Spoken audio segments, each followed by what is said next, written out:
wakishua sura, macho mbele na nyuma. Si lazima useme mwenyewe najua. Nina mademu wakishua sura, macho mbele na nyuma. Swing, swing, muziki ni bomba. Talanta sindumba, rafiki acha kuzuba. Dada amsha, hizo mipacha. Swing, swing, muziki ni bomba. Talanta sindumba, rafiki acha kuzuba. Dada amsha, hizo mipacha. Nina mademo kila kabila wakamba wajaka. Mademo kubugi na kucheza chakacha. Don't you wanna get with me tonight? Naughty, naughty exercise. Nina mademo Afrika na siringi. Na mapandre makala singa iko nini. Hiyo mipacha ya maanisha nini jama?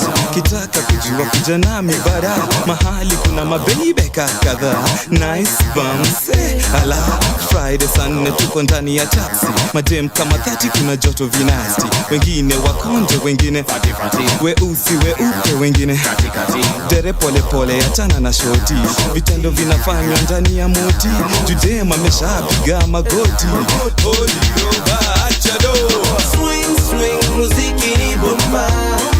Talanta sindumba, rafiki acha kuzuba. Dada amsha, hizo mipacha. Swing, swing, muziki ni bomba. Talanta sindumba, rafiki acha kuzuba. Dada amsha, hizo mipacha.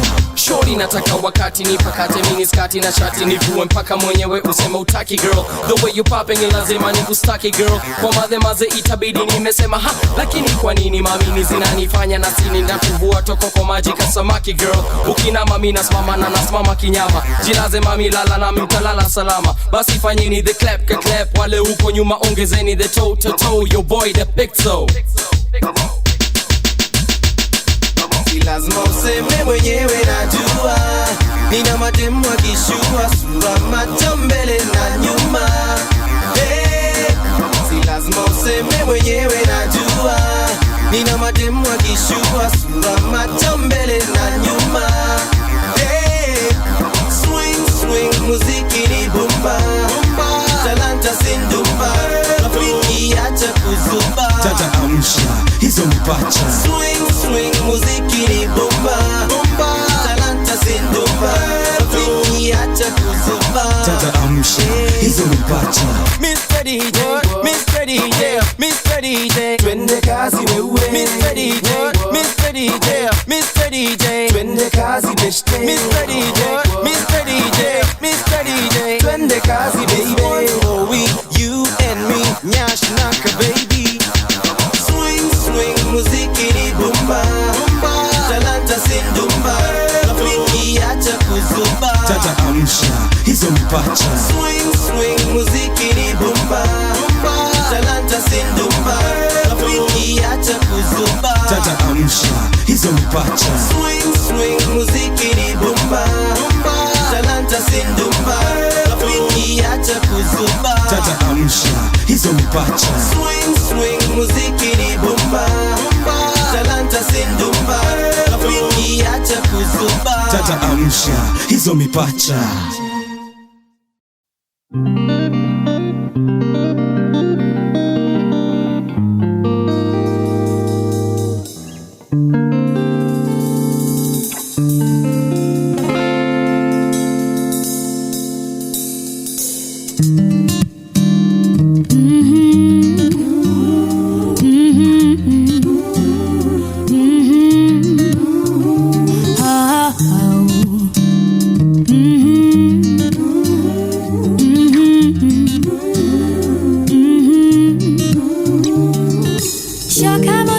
That's what he said to me. Rudi nyumbani, doesn't matter what you did.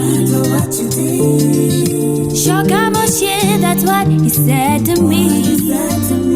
Rudi nyumbani, doesn't matter what you did.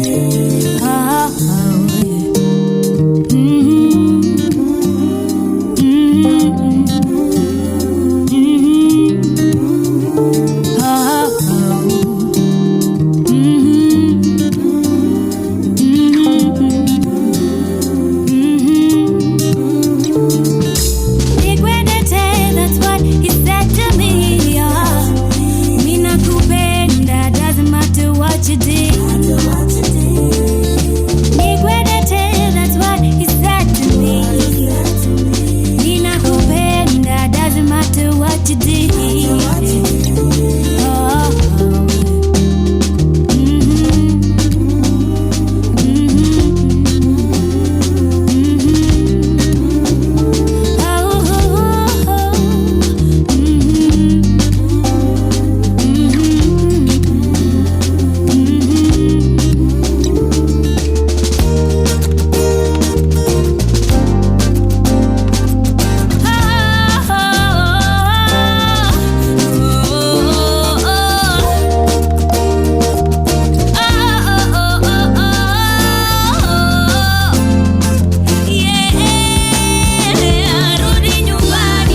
Good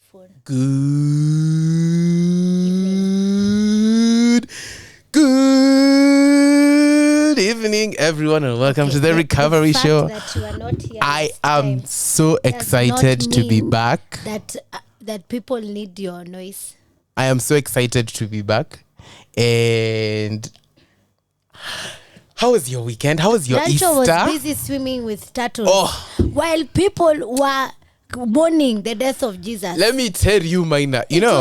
Jesus is the reason for the season. Yes. So stop celebrating Yes. when people are crying. Let me now explain. On Thursday afternoon, I was bored. I was like, Sasa, what will I do this weekend? Hii weekend, even refu inaanza Friday inaisha Monday. It is like the Lord was listening, brothers and sisters, because my friend just called. Ambia, hey, I'm sick and I already paid for this trip and I want you to go on my behalf. I was like, hey, Can we change friends? hey, yeah.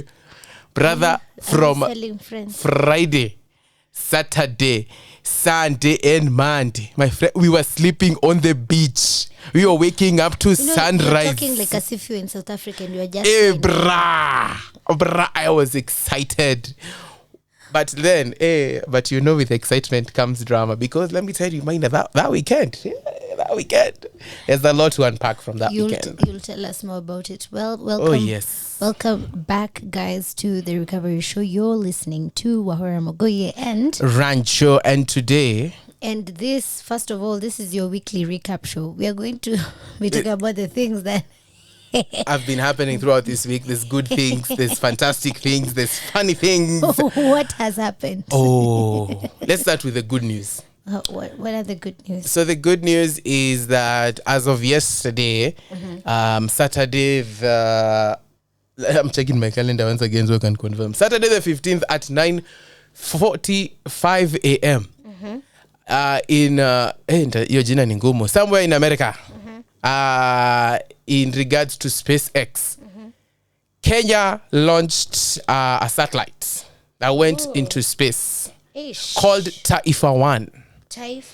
That was in the works. It was supposed to launch this week, earlier this week, but due to weather when you patterns. say earlier this week, you're talking about last week or you're talking about this Oh, week? sorry. Earlier last week, that was Tuesday. When does your week start? Monday or Sunday? As long as it is a day, it has no problem. As long as you are alive, that is what that matters. Okay, so Taifa 1 launched. Taifa 1 was supposed to launch and then they didn't, so they scheduled, SpaceX scheduled it for this week, Saturday, last week, according to you. After the launch, the satellite is supposed to help check weather patterns in regards to Kenya, check the earth, and help in agriculture. And then supposed to skyrocket us into the technological world, which is a very, very big thing for us as a country. And I'm so excited. Awesome. For Taifa 1. Awesome. That is one. That is the good. The interesting. What's the interesting? The interesting, ladies and gentlemen. I don't know if you don't know this story, I don't know where you're living. One man has cemented his legacy as men's conference MVP by the name Achraf Hakimi. My friend, this man. Okay, but aside from what he did, he has some bad things he did. Alleged. What happened? Alleged. So Achraf Hakimi is a footballer, plays for Morocco. He's also African. For those who don't say Morocco is Africa, wait, please. As long as they are here, as Africans, actually, most of them they do. made it clear during the World Cup. If they want, they can cut that line. They can cut it and go up to Spain. No. They'll deform Africa, so they vacate. Yes. They go to a different country. Leave Morocco to us. I was about to say, ambia Russia kugawia pato wamechukua. Anyway, so Achraf Hakimi is a Moroccan footballer, as well as a French club footballer, Paris Saint-Germain. So it's a club controlled, oil and with the money. Yep. So Mans is being paid £1 million a month. That is basic salary. What? Yes. Is he married? I will get there. You do not want to. You don't want to ask that question. No, As in, we're just asking for other people. No, you don't. You don't want to ask for those For people. other people. Trust me, you don't want us to get there. Okay. Because it is a very interesting topic. No, because you see also at the same time, some people are asking themselves the same question. So I'm only asking the right question.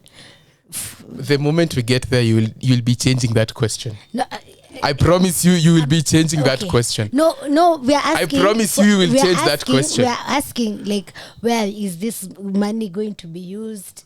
What is it being used for? I promise you will change that question. Okay, wait. He plays for Paris Saint-Germain. No, I was not even asking about PSG. The club. I was asking whether he plays for. For what? Why are you looking at me? I'm looking at you because I'm talking about your gender. Whether he plays for your gender. Okay. Oh, sorry. That one I did not get. It matters to do with my previous question. But keep going. Let me tell you. I tell you this question you will change. Keep going. So his salary, that one was his starting salary monthly, excluding what do you call this, brands. Excluding pesa ya World Cup, because ukifika semi-final there's money you are given. Now a Shaff is married to one wife. However, a woman, right? However, this week the woman inaitangwa kupigwa na butua. Wow. Because she went to file for divorce. Why? And she was claiming they were not given the reasons, and she was claiming she wants 50% of what Achraf Hakimi has. Remember, this man has been playing football for a long time. So this money is a lot. And the properties and the cars. Lo and behold, Achraf Hakimi, I don't know if it was him or it was someone else, their mother, who saw this coming. Because Achraf does not only have money. Umesikia pesa yote ana claim. Achraf Hakimi gave his mother 80% of all his earnings. Yeah? Yes. 80% of what he has earned since starting football goes to the mother. He has no property. He has no cars. He has no money of his own. When he wants money, he asks his mother for the money. Now, this is where it gets interesting. That means he has 20%. What if the mother dies? We have no hawajatueleza hapo. Lakini during the World Cup we saw their connection because they kept showing their love to each other. Now, baby girl ameenda kufile for divorce and anataka 50%. Akaambiwa, my friend, unless you want 10% of the remaining 20. Because mimi sina kitu yangu. That is why I told you might want to rephrase your question. Like I said, I was asking for other people that might be interested. For other people that are interested. Because I know it's a lingering question for other people. Let me tell you, my friend, if you go there, you will not get out with anything if you're filing for divorce. Our sister learned the hard way. So sad. Let me tell you, it has been a buzz on Twitter. So sad. Everyone now has watu wameamka women's conference. Hata kama well, speaking about men, there's a certain guy somewhere who decided because he was born or short, or rather he's not as tall as he wanted to, he went and added a few inches to himself. You can do that? He went for surgery to add a few inches. He added, I think, 5 inches. Of his height? Yes, to his height. I think alisikiza isho. So that... Alisikia, I'd rather take poverty than take... Alisikia, I'd rather take poverty than take a short man. Something had to be done. The sad bit would be if he was doing it for someone else. Because if he was doing it to get someone... mtu anaweza mkataa. Then what happens? Unasema fall short. Go on. But other than that, why would you ruin God's chemistry? Like, I mean, hauko hapa nikikwambia the someone who went and did a dimple surgery. Unaenda unaongezea dimples. Why? I don't know. But dimples are a deformity. Do people know that? I'm telling you, there's someone listening with dimples punching the air right now. No, but it's true. Punching the air. Dimples, like research has said, dimples are a deformity. I have dimples. I know it's a deformity on the jaw. What is it trying to look for them? Wait for me to smile. The right You are smile. still smiling and there's nothing coming. Force. No, but I do have. I can see them from afar. But you do have In a right angle. In a right angle with the right light. You'll see them. Unafanya nika kama wale wanaambiwanga usizoom in sana akae vizuri vile. But dimples are a deformity. Why would you want to deform your face? I'm telling you, doctors I went to the wrong career.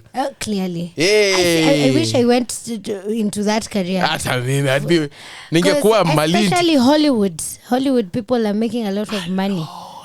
Other than that, well, there's an interesting video I watched. I think it was yesterday or it was the other day. Yes. There's a certain tourist. He visits countries after terrorist attacks. I'm sorry, what? He would. This is hilarious.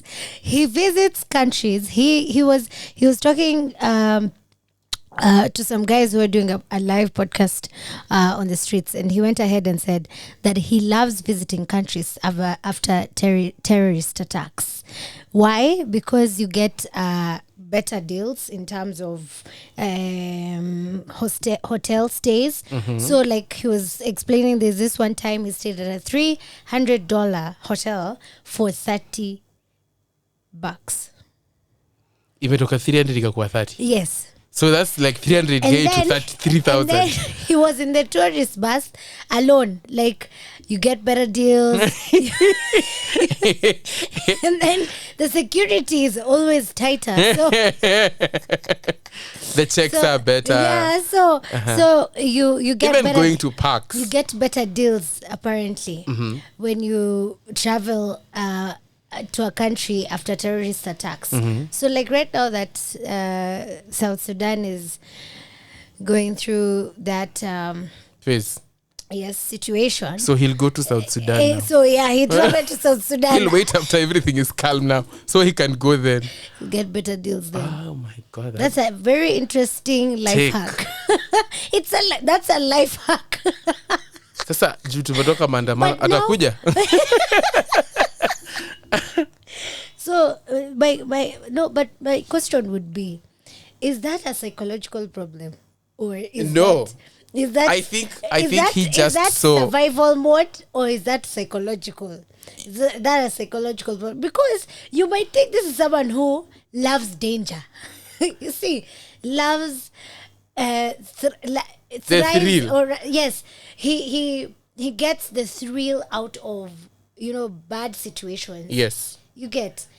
That's one. Some psychologists might argue that it's a psychological problem. Yeah. Because why would you now celebrate? An economist will argue. An economist will argue that is the best time to go. I mean, look at this. Saving money. I think he saved 90%. That is 90% saved. That's a lot of money. Do you understand what 90% is? Like your budget was 100k. $30 is times 10. Yeah. Actually, it's a lot. No, this man, from a psychological point of view, this is a problem. From an economist point of view, he's looking out for himself. He's making. I don't know. money. I feel like for me, there's more good than bad into this, because from a traveler's point of view, think about it. You want to experience it all. These places you can't go because it's expensive. Now you're like, unajua hot air balloon. How much? 300 bob. And akwanga 40k. So guys, there's a life hack that you never thought you'd ever get. Travel to countries after terrorist attacks, or after they have had a crisis, then it would be the best time to travel. So like, for example, last year when we were having elections, after that period, that would have been the best time for tourists to travel, apparently so. Now, the other thing that happened, because our country, no dey tire. Our country, no dey tire, no dey rest. What happened? In Mombasa. This was a story that was covered by NTV. There's a club in Mombasa. On Saturday, you go out, you guys party till morning, right? Ikifika 6:30 naitwa aluta. Sasa masaa aluta. Ikifika 6:30 aluta ina change. Tunaingia kanisa. Yes, no. But it happens here in Nairobi. This is a thing. Sunday school. Yes. What do you call Sunday school? Okay, me I don't go to clubs. There are some clubs, I can name them. I don't want to name them because they're not paying me. But there is a club along Thika Road that is well known for aluta. In the morning, you go for Sunday service. It's called Sunday service. Even they advertise it on their socials. Sunday service. Mukimaliza, actually, you anza hivi. Piga club, piga sherehe. Ikifika 6, supu, mnasavyo supu. Mshukishe Kenya mmekuwa mkikunywa mshukishe. The DJ was explaining yeye ndio anacheza ngoma na yeye pia ndio ubadilisha anakuwa pastor. Na anapewa hadi sadaka. That's the thing. He doesn't even ask for it. It happens. Pastors have been seeing opportunities go away. In Nairobi. Now that it's in Mombasa. It's but now a thing. Yes, it's a thing. There's a club along Thika Road that is well known for that. Mukishapewa supu, sasa, actually there are people now, people who go to the club early on Saturday. Okay? They go to the club early on Saturday. They leave at around 3 p.m. their latest. Yes. Higher, they go home. They nap or they sleep for like a few hours, shower, get ready, wanarudi club 6 a.m. Nyinyi mkitoka club 6 a.m. Na nguvu mnatoanga wapi? Nyinyi mkitoka club 6 a.m. mnaona watu wanaingia na fresh attire, ni kama the night has just begun for them. So apparently wakiingia hiyo 6, kwanza watoe hangover na supu. Wakishapiga supu wanaingia Sunday school sasa. Sunday school. Mkishamaliza Sunday school, unatoka ama unaendelea? Si mnaendelea paka saa 8 mchana. Mimi nisiwaambiwa hakuna pesa. Paka saa 8 mchana hivi. Then you go back home, rest and wait for Monday. That's how it is. Nairobi, that's the party. What are you guys going through out here? Hey, I'm saying this because I've seen people doing it. There's a time I was living someplace in to be mentioned. Morning hours. Those days. Yeah, those days. At that time, people, it was 6 a.m. And I had told the people with, hey guys, we can't be going home when people are going to church. Let's go. Hakuna vile tunabadilishana. Yes. So as I was leaving, I saw someone I knew, and she looked like she had just showered. She looked so fresh, so clean. And then, I asked her, hey, you guys, you're coming in right now? And she was like, yeah, we're coming. Aluta. So that's when I knew, kumbe, this thing is a thing. It's a whole thing. Me, I was shocked. And then, actually, watu hushikisha. Unajua wala langi. Watu hushikisha sasa wao ndo wanaweza kuexplain hii kitu venye yuenda. Zao zinakuanga stories za jaba tu. Wakichana inafikanga place sasa wanatema. Haya, kishatema sasa wanaitisha hiyo supu. Ama wanakula. Wewe. Anakula vizuri nini, kishamaliza napiga ka energy drink. And then these people have a funny taste. They have a funny palate because they love sweet things and they love bitter. Not even bitter. Chumvi mob. Njugu zao ziko na chumvi mob. Don't ask me how I know, but njugu zao zinakuwa na chumvi mob. I wasn't going to ask, but now that you've insisted, now I want to ask. And then wao chana na vitu very sweet. Kina mirinda, hizi za blackcurrant, kavanda, passion, na vitu sweet. So they have like a sweet and sour palate. So these people, once they have, done all that, wanaendelea the following day. Watatoka club saa 8 mchana hivyo. Na uliingia saa 8? Waliingia mchana, watoke 24 hours. You see now, they may not stay in one club. They may, club hop. Because there's a certain adrenaline you get. Yes. from Yes. from the jaba. So you feel like you want to move around. So unapata, I'm not one to judge, lakini so unajua sana. Kuna vile unajua sana. I mean, this industry I know. So, Okay. so Okay. you find these people, they move around a lot. So hao ndo watu wenye wanazurura usiku. And then now Ngoja, hao ndio night wanatoka- runners. Ask them. Then now ikifika saa 8 mchana ndio unasema wanaanza kutoka kwa club, wanaenda manyumbani, wa freshen up, walale, Waende job. Monday ifike, waende kazi. Yeah. Speaking of Mombasa, I've remembered now our Muslim brothers and sisters are We love you, by the in way. Ramadan. I would like to say one thing. This one is bribing you for food. I love you guys so leave him much. alone. Last year I was invited to Mombasa Must be nice. for Ramadan. Awesome. Let me tell you. Congratulations. Nilinunua kanzu. You are doing I had to blend doing in. well for Na yourself. kofia. Huko naitangua. You've become Rigiji. Did you see Rigiji? That Our video dear was finishing me. Bless that man. Our dear deputy. Bless that man. Our dear deputy. Manza president. lena kubao hivi. Amke, everyone ameamka. Tunaamka. Our dear deputy president. Last year. What is going on? I will love him. And then continue like The that. comments on that video. People are angry. I was like, this is comedy gold. Because other me, I wouldn't know what to do. Someone said, hey, our deputy president has gone to embarrass our president again. Please let the man thrive. I love him. Na vile alikuwa nainama. Alikuwa na sigh. He was so excited. It's like, you know how you're not invited to somewhere and then you get to go. But anyway, Before you introduce him to these things, to ungemsho mapema. Anakawala wasa unambianga by the tukiingia pale. Tukiingia pale. Nataka mbehave. Lakini anakata akiprepare ama data choma. Nataka kusema hii mambo ni anyway.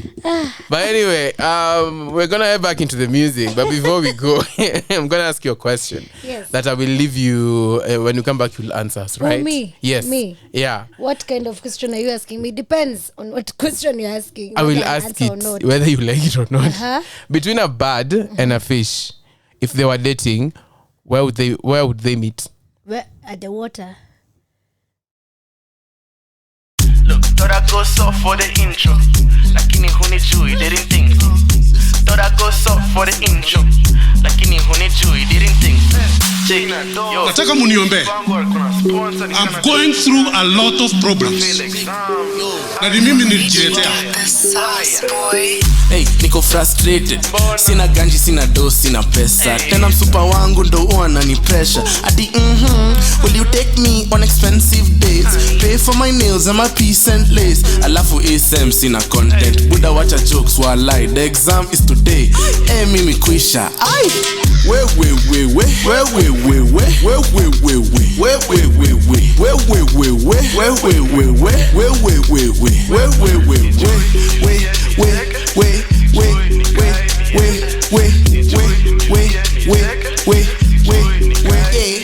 That's why we drink with no chaser. Macho Chinese, but I'm not Asian. Cow gonna form to my location. How we end up in the police station. Mashida na zikav like a free kick taker. I might hit once, then I see you later. See she gets land like a million acres. She looking so fine, now I'm feeling flirtatious. Niko frustrated. Sina ganji, sina do, sina pesa. Tena msupa wangu ndo uanani pressure. Ati will you take me on expensive dates? Pay for my nails and my piece and lace. Alafu ASM sina content. Buda wacha jokes walai. The exam is today. Mimi kwisha. Ai.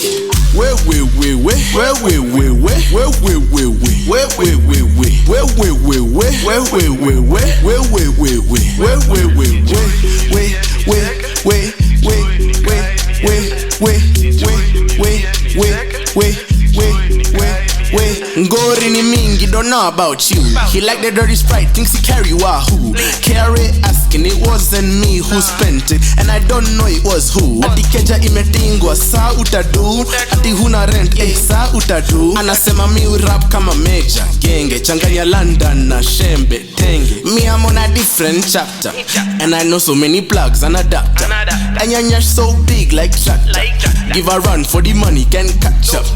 Looking at my phone like, is that my Fuliza? And then it answer back like ni mindo na uliza. Nika ukumbuki jana usiku lipatana na msupa ukambai mzinga. Fuck, niko frustrated, sina ganji, sina do, sina pesa. Tena msupa wangu ndo wanani pressure. Ati will you take me on expensive dates? Pay for my meals and my peace and lace. Alafu ASM sina content, Buddha wacha jokes walai. The exam is today, mimi kwisha. Ay, we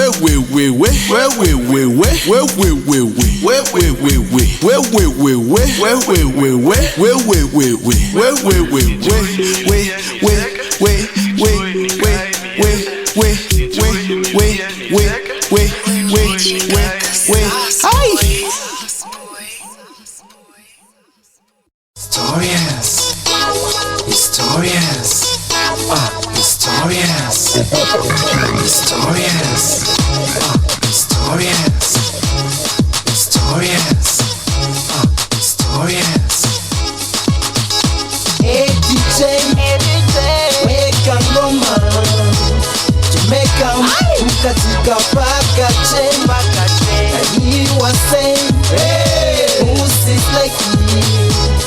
Unapale, mamanzi ulala, ulala. Basi kwenye list mi najua na Remy 2118 Jose, Benny Blaze, Mavoish, Dalabi, Bakapiko Sopo like kutoka NBA West South CLA to the Babylon Zayo Swale bro harakisha na hiyo club leo kweli tutapate kinyama mwenye kubaki home akilala shauri yake Escaloga. Hey DJ, weka ngoma, Jamaica, ukatika paka chemba kache. And he was saying, who's this like me? Unapale, mamanzi ulala, ulala.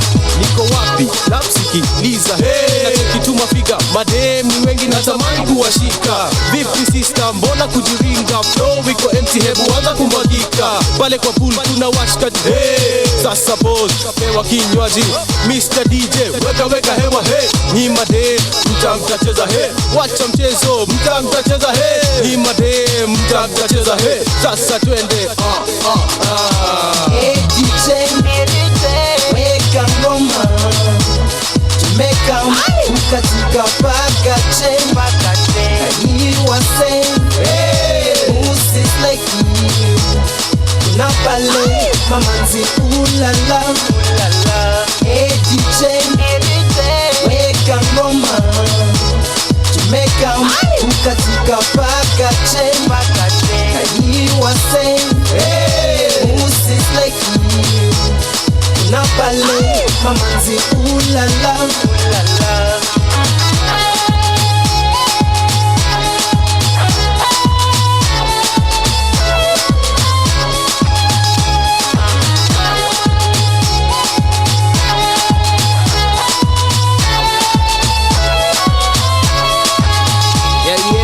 This your man French boy coming through, and this what gonna do right now. Sema Esca, no God.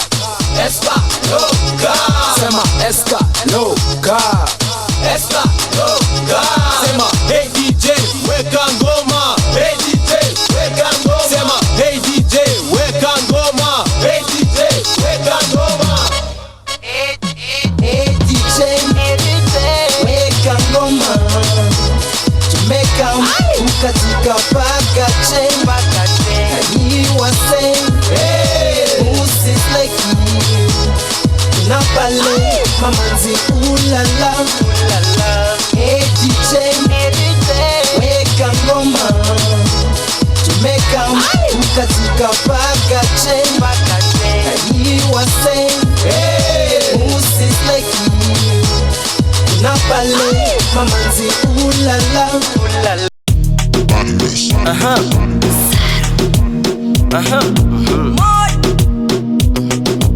Black Market Records. Chemi za uongo, stories za jaba ndo tingize ubongo. Ndo bebe kawaletikiza kamongo. Bari barabara bana maringo. Niko na pesa kushinda babako. Kasikie vibaya uko kwenye. Kasikie vibaya uko kwenye. Kasikie vibaya uko kwenye. Niko na pesa na ni za babako. Kasikie vibaya uko kwenye. Kasikie vibaya uko kwenye. Kasikie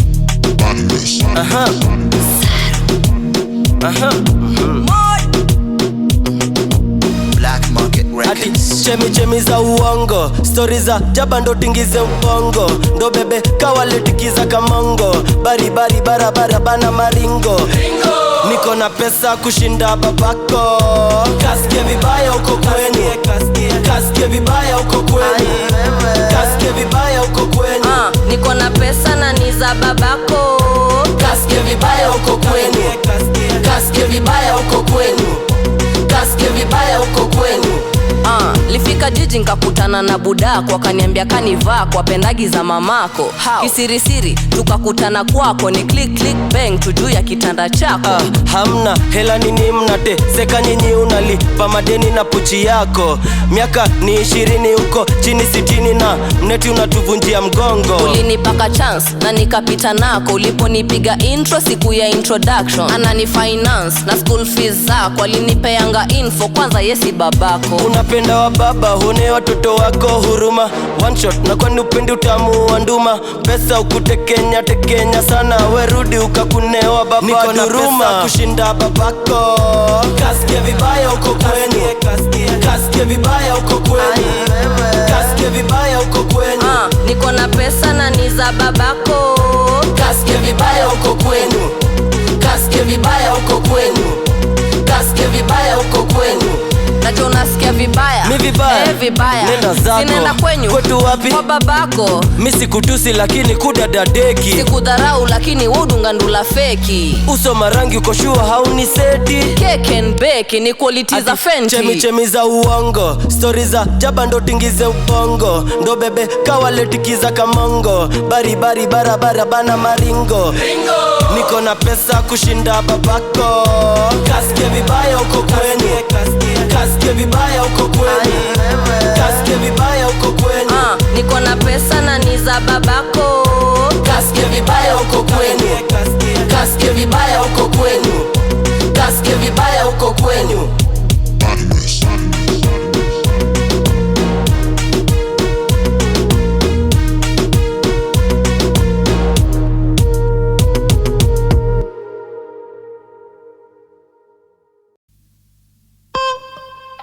We have a new dance for the people, boys and girls, they like. They like it. Luchi, Mr. Goody Vibes, so everybody dance it. Hey, oh, hiya. Hey, oh, hiya. Hey, oh, hiya. The one. Hey, oh, hiya. Hey, oh, hiya.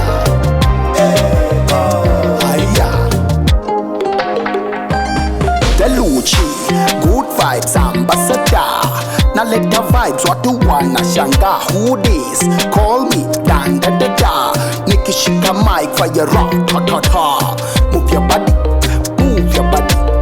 Nobody move your body. Move your body, move your body. Nobody move your body. Say nanya na little norma. Nanya na little norma. Nanya na little norma. The Luchi ni monoma. We have a new dance for the people, boys and girls, they like. They like it. The Luchi, Mr. Goody Vibes, so Everybody dance. Luchi. Now Brandy. Surrounded. Dance floor, sweet body, tired. Take me higher. Luchi. Now Brandy. Surrounded. Dance floor, sweet body, tired. Me higher. Na big B, bad girl ambassador. Na leta rhymes watu wanashanga. Who this? call me Branda Dada. Nikishika mic while you run, Na me no rock for fun. Me no feel nigga hot like the sun. Any other day I'm bad like a don. How do you wanna stay 'cause of the way you rock. Everybody else do it for fun. Rock. Hot like the sun. How do you wanna stay 'cause of the way you? We have a new dance for the people, boys and girls, they love. They like it. Luchi, Mr. Goody Vibes, so Everybody dance, Luchi, the brandy, Ferrari, dance floor, sweet body, tired, take me higher, Luchi, the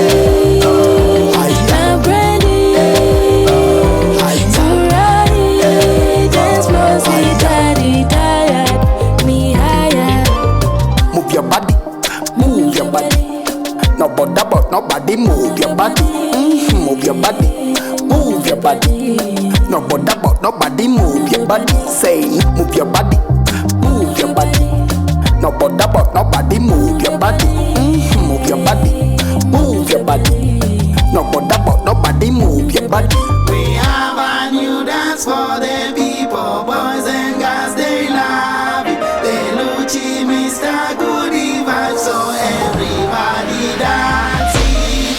Hey, oh, Hiya, hey, oh, hiya, hey, oh, hiya. The one. hey, oh, Hiya, hey, oh, hiya, hey, oh. hiya. And welcome back to the Recovery Show. Ooh. Welcome back to the Recovery Show. My name is Rancho, and I hope you've had yourself a wonderful music break, by the way. Tumesema watu wasikie vibaya wapi? Uko kwao.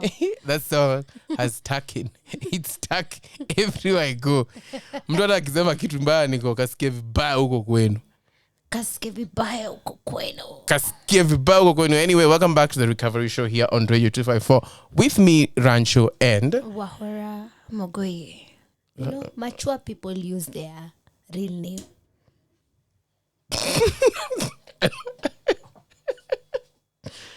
kasikie vibaya huko kwenu. Anyway, today we're talking about a very interesting topic.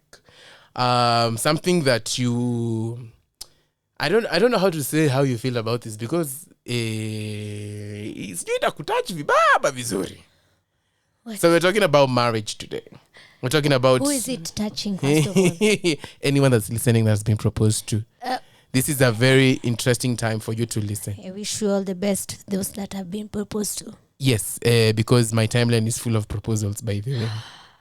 You don't say. I do say. Now, today we want to talk about marriage. We want to talk about how we get there first. What do you mean by how we get there? Like when is it the right time for people to decide, or for one of the persons to decide? Because I'm starting to think, not even starting, like I'm inclined to think it's is it a joint decision, or is it like the man decides, or sometimes the woman decides it's time to get married? That's what I want us to learn. Secondly, the customs that come with marriage, the customs that come before and after marriage. Today we are educating. Today we are educating. Thank you very much for your questions, Rancho. We're not done. They are very main. I, as the resident doctor, Wahura Mogoye, I do have a lot of insight. Thank you for accepting your title, first of all. I do have a lot of insight on this topic. Keep going. You're like that guest that gets introduced, says one thing, and after introduce you, Sonico, okay, finish then. Finish since you know the show. So apart from that, like how to even maintain one. Maintain what? Marriage. Hey, now I don't know about that. Yeah, we will try our best. I won't answer that question. I hope someone's listening that is in a marriage can learn, or someone who wants to learn how to maintain even a marriage in future. Yes. Father, and what what processes, like what are the sacrifices Yes. In a marriage that are different in a relationship, because these are very important things we need to learn. Because if you don't learn these things and you just enter into a marriage, it is like diving into the deep end of Juku swim. My friend, you will drown. Diving in the deep. So we want to learn all these things, and we have this time to learn. And before we went on break, I asked you a question. Yeah. Then we'll dive into a topic. Yes. If a fish And a and a bird. bird were dating, Yes. where would they meet for their first date? Okay. You see. Because see over the how- break, your answer was very interesting. Yeah. You see how. And I want you to defend your answer. I said on the water, right? No. How do they date on the water? See, wait. See watapatana kwa maji. That's what I said. Yes. I said what I said. So you see, have you ever seen a stream? A stream. You've ever seen a stream? Yes, I have. Streams have rocks. Yes, they have. Very good. Now, this bird will stand on a rock. Okay? Then this fish will meet this bird at the rock without leaving the water. So the bird will have to bend. The whole time? Yeah, for conversation. Oh, wow. Yes. So the bird compromises Yeah. for the fish And the fish has also compromised. by... Coming to the rock, it is easily. It can't survive on the rock. No, as in it's coming close to the rock, meaning a fisherman close by can hunt it down. But also the bird can be hunted down By what? by another bird. But what? But You see, the bird can fly and come back. The fish Can swim and come back. Thank you. So where is your point here? The point is they can meet at the rock. Na vile wazazi wetu walikuwa wapatana kwa pahali kwa gate, something like that. Unaona? Sema unaona? Hoi. Wanani? Hey. Unarusha tumawe. Uvunje Then dirisha. mpatane pahali. Hey, you don't know these things. Laugh. Make a laugh. The easiest answer would be at the show. Why at the show? The fish will doesn't be have to hunted. come out of the water. But it will be caught By who? the fisherman. Where? At the show. Think about it. Alafu kwa show maji huenda. Sasa alafu we ujai enda ocean. Mimi nilikuwa last week sijaenda. Sawa marine officer. Ujai enda maji kwa ocean. Aje nilikuwa last week ilikuwa nini? Ujai ona. Yo ikuwa real. But guys, Rancho has asked very interesting questions over there, and as the resident doctor who has perfected the art of knowing a lot and too much. Yeah, please emphasis on too much. Too much. Too much is good English for kiherehere. Thank you. I do research na kiherehere yangu unipeleka mbali sana. Thank you. Imekuleta Radio 254. Imenileta Radio 254. Now, first of all, we need to define the word marriage. What is marriage? When someone says I'm married, what does that mean? Yes. Where did this term come from? Who is the originator of this? Who is the beginner of all this? Yes. And I believe, because I'm a believer. Amen. Snap. Amen. So that my career as a podcaster, not even podcaster, my career as a spoken word artist has started. You know, now you are overdoing. Last time ulikuwa rapper. Sasa hivi ni spoken word. But spoken word na rapping haina difference. You know, speaking of which, now this is a bit diving away from our topic, but before I forget, there are 3 types of people on this show that I would like to address that have gone to my DM, that have tainted my name while I was away. Why? You think I will not hear you? Let me even come and muniona vizuri. What did they do? Now, first of all, I am looking at this camera directly at you, Quorum boys. You know, you people, you have slandered and defamed. Yeah, we should be taking you to court. However, we deal things here. So we deal Quorum with things boy. squarely. Yes, we are looking officially looking for you. We have a rap battle. Let me tell you, my friend, they are not ready. Well, usi, Lil Hura. No. Please don't count your eggs before they hatch. Your chicks before they hatch. I am counting them. Please, stop. One chick. Rancho, two chicks. Rancho. No, listen. No, calm down. Relax. Now that is you're one. putting too much pressure on me. Because I believe in you. I believe in, like a diamond, I have to put pressure. So, Korampo, this is your first warning. This is your first. Msitikie. Kataeni. This is your first warning. Continue defaming his name. Lil Hura here. Continue defaming his name. I've given you. Lil Hura here. I've given you. Has decided she's ready for a rap battle. I didn't now, say. Where? Now, where? We are going to do this in stages. Those are I lies. have planned this. Fabrication. I am your manager, so I planned this. The first one is going to be what do you call them? As an presenter artist, versus I feel presenter. Pressured. As an artist, this is not doing good for me. So round 1, you better win for us. I'm getting a mental breakdown. You better win for us. Now that is round 1. Round 2 is their guest versus our guest. Kama indo pressure Hollywood staki. That is round 2. Round 3 we shall be determined. It's only 3 rounds, so I'm rooting for you. Secondly, haki na sikuwa najua hapa naweza tajwa. Udem, Kami, please, if you can look at me wherever you are, please Kami. You cannot defame me like this. What did she do? Kami alisema we are a low quality show. I cried. Just because her playlist is really good. It is really good. I will not lie. Lakini Kami, we are looking for you. Officially, we are looking for you. We will come to your show. We will enter this building. She said we're a low quality show. Okay, she told me. Wow. That is true. Why? Why? I don't know what I did, but it was something I did. It was something you did. So it's on you. I can neither confirm nor deny. So it's you, not me. Thank you. I can neither confirm nor deny, so but it's you, something I did. However, I've said what I've said. Yatatu hatuwezi ongea for our job quality purposes. We need this job. Yatatu ni higher up, lakini tunamkujia bado. Anyway. I was harboring that clearly, in my chest. Rancho, what I don't know doesn't kill me. So you deal with whatever is going to kill you. I am bringing you into this war. I am not. But anyway, let's continue. You were talking about marriage and the origin. Yes. How would we define it? Mm-hmm. I would define it like this because I'm a believer and because this is something that I have grown up knowing. Yes. Marriage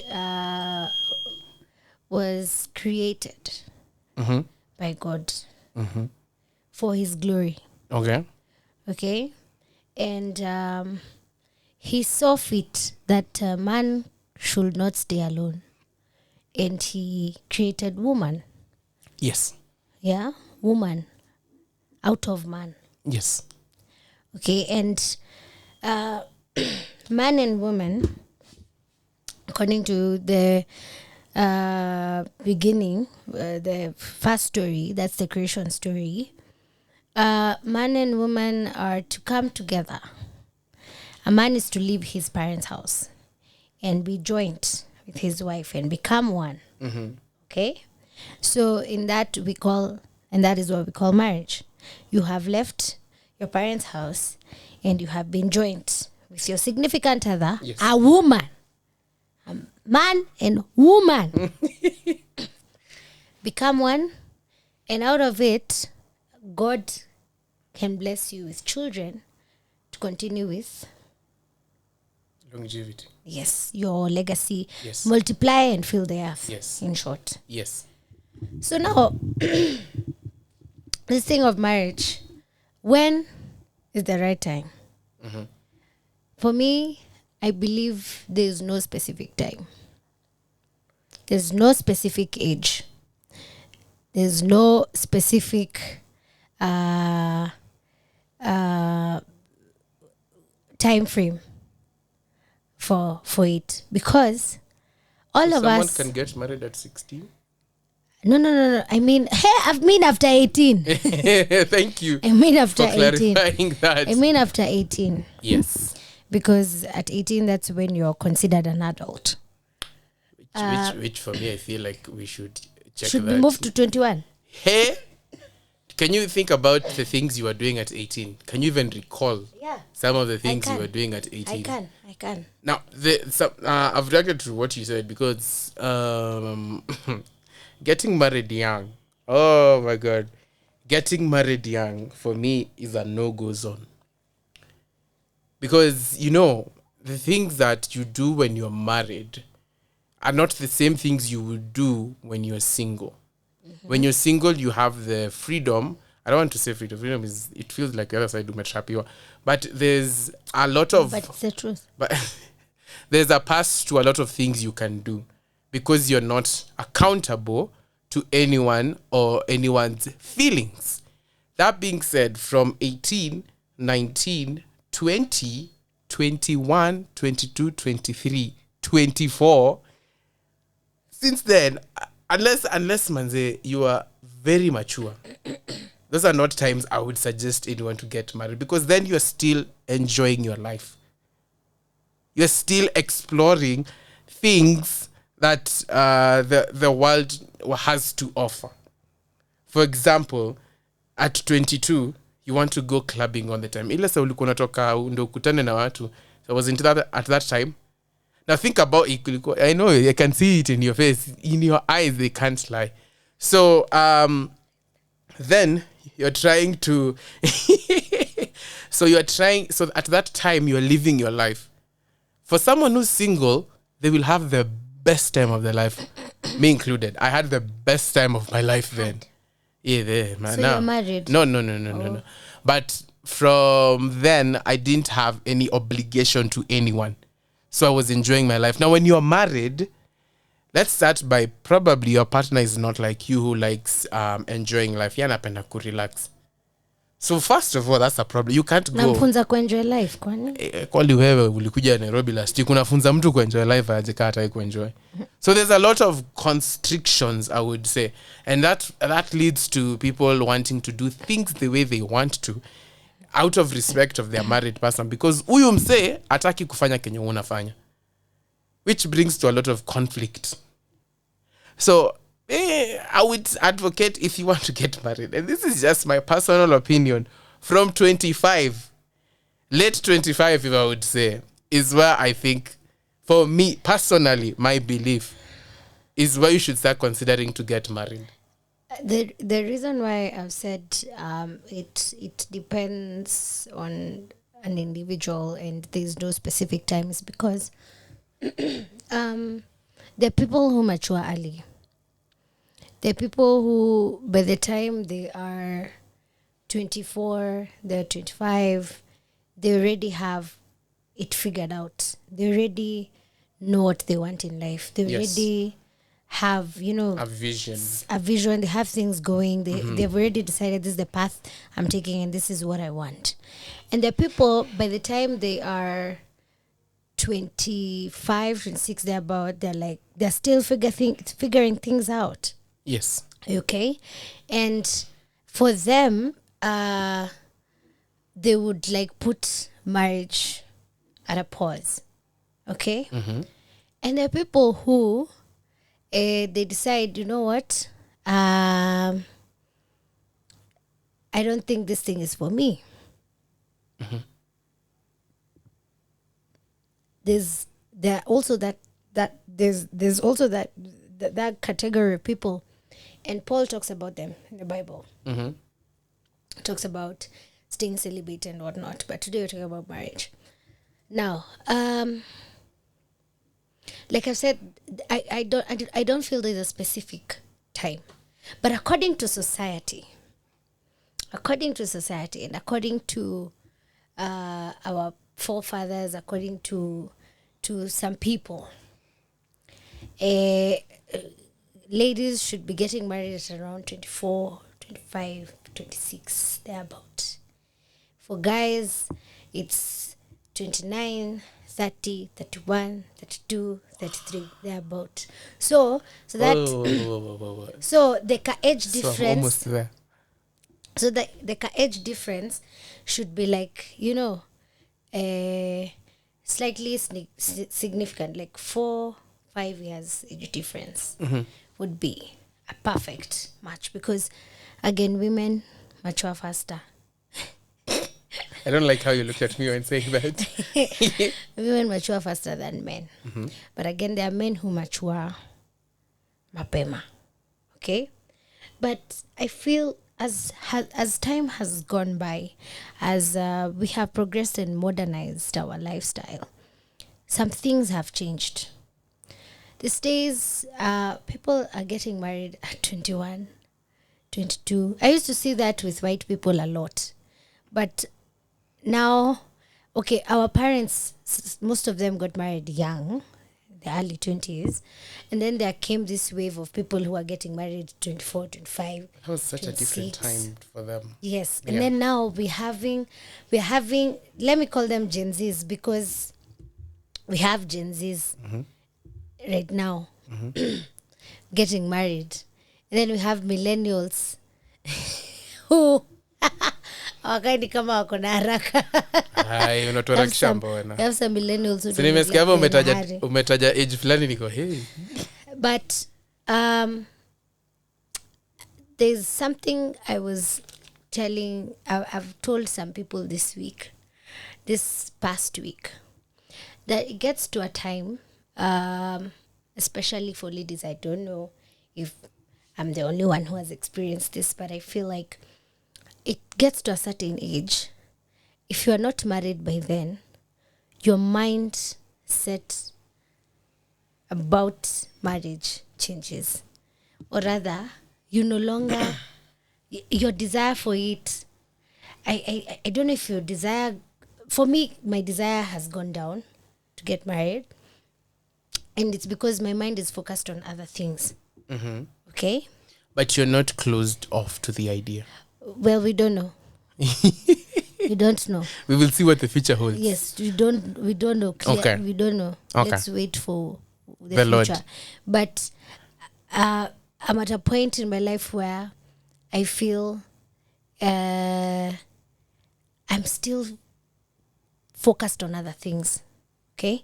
That being committed to someone right now, one of us will get hurt, and it won't be me.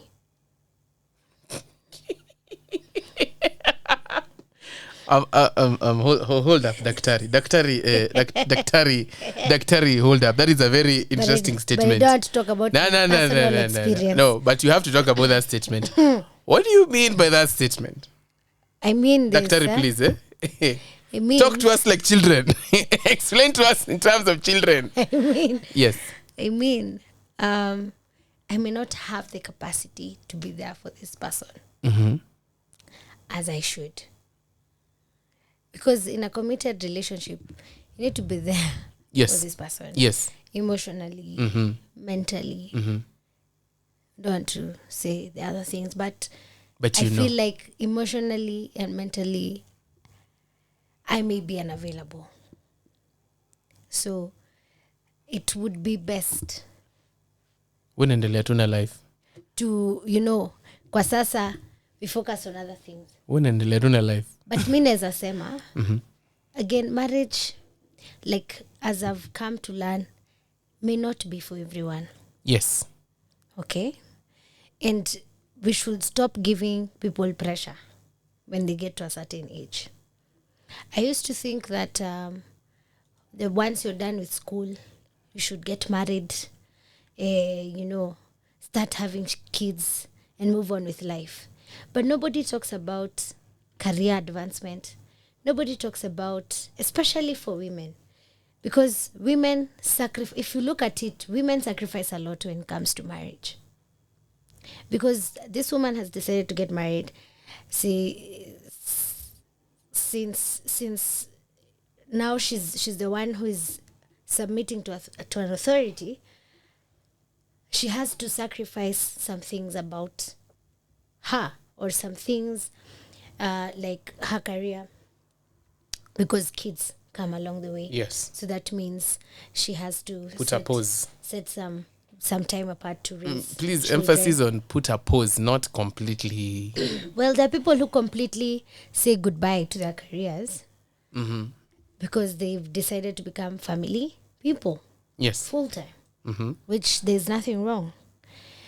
But again, this has to be a decision that you consciously make, not forced. Okay? Does it also have to be a decision you spoke to your partner so that... Of course, these are discussions you should have with your partner. You just so don't that wake it up doesn't one come day. up somewhere down the line. You just don't wake up one day and decide on your own. Come on, you have to sit down with your partner and say, we have kids and I feel I would love to be involved in their lives completely until they get to a certain age or for the rest of their lives. Is it okay for you to be the only provider? Then you discuss from there. Yes. Because again, it's no longer about you. It's about you two as a unit and then kids later. Because kids will leave the nest at some point.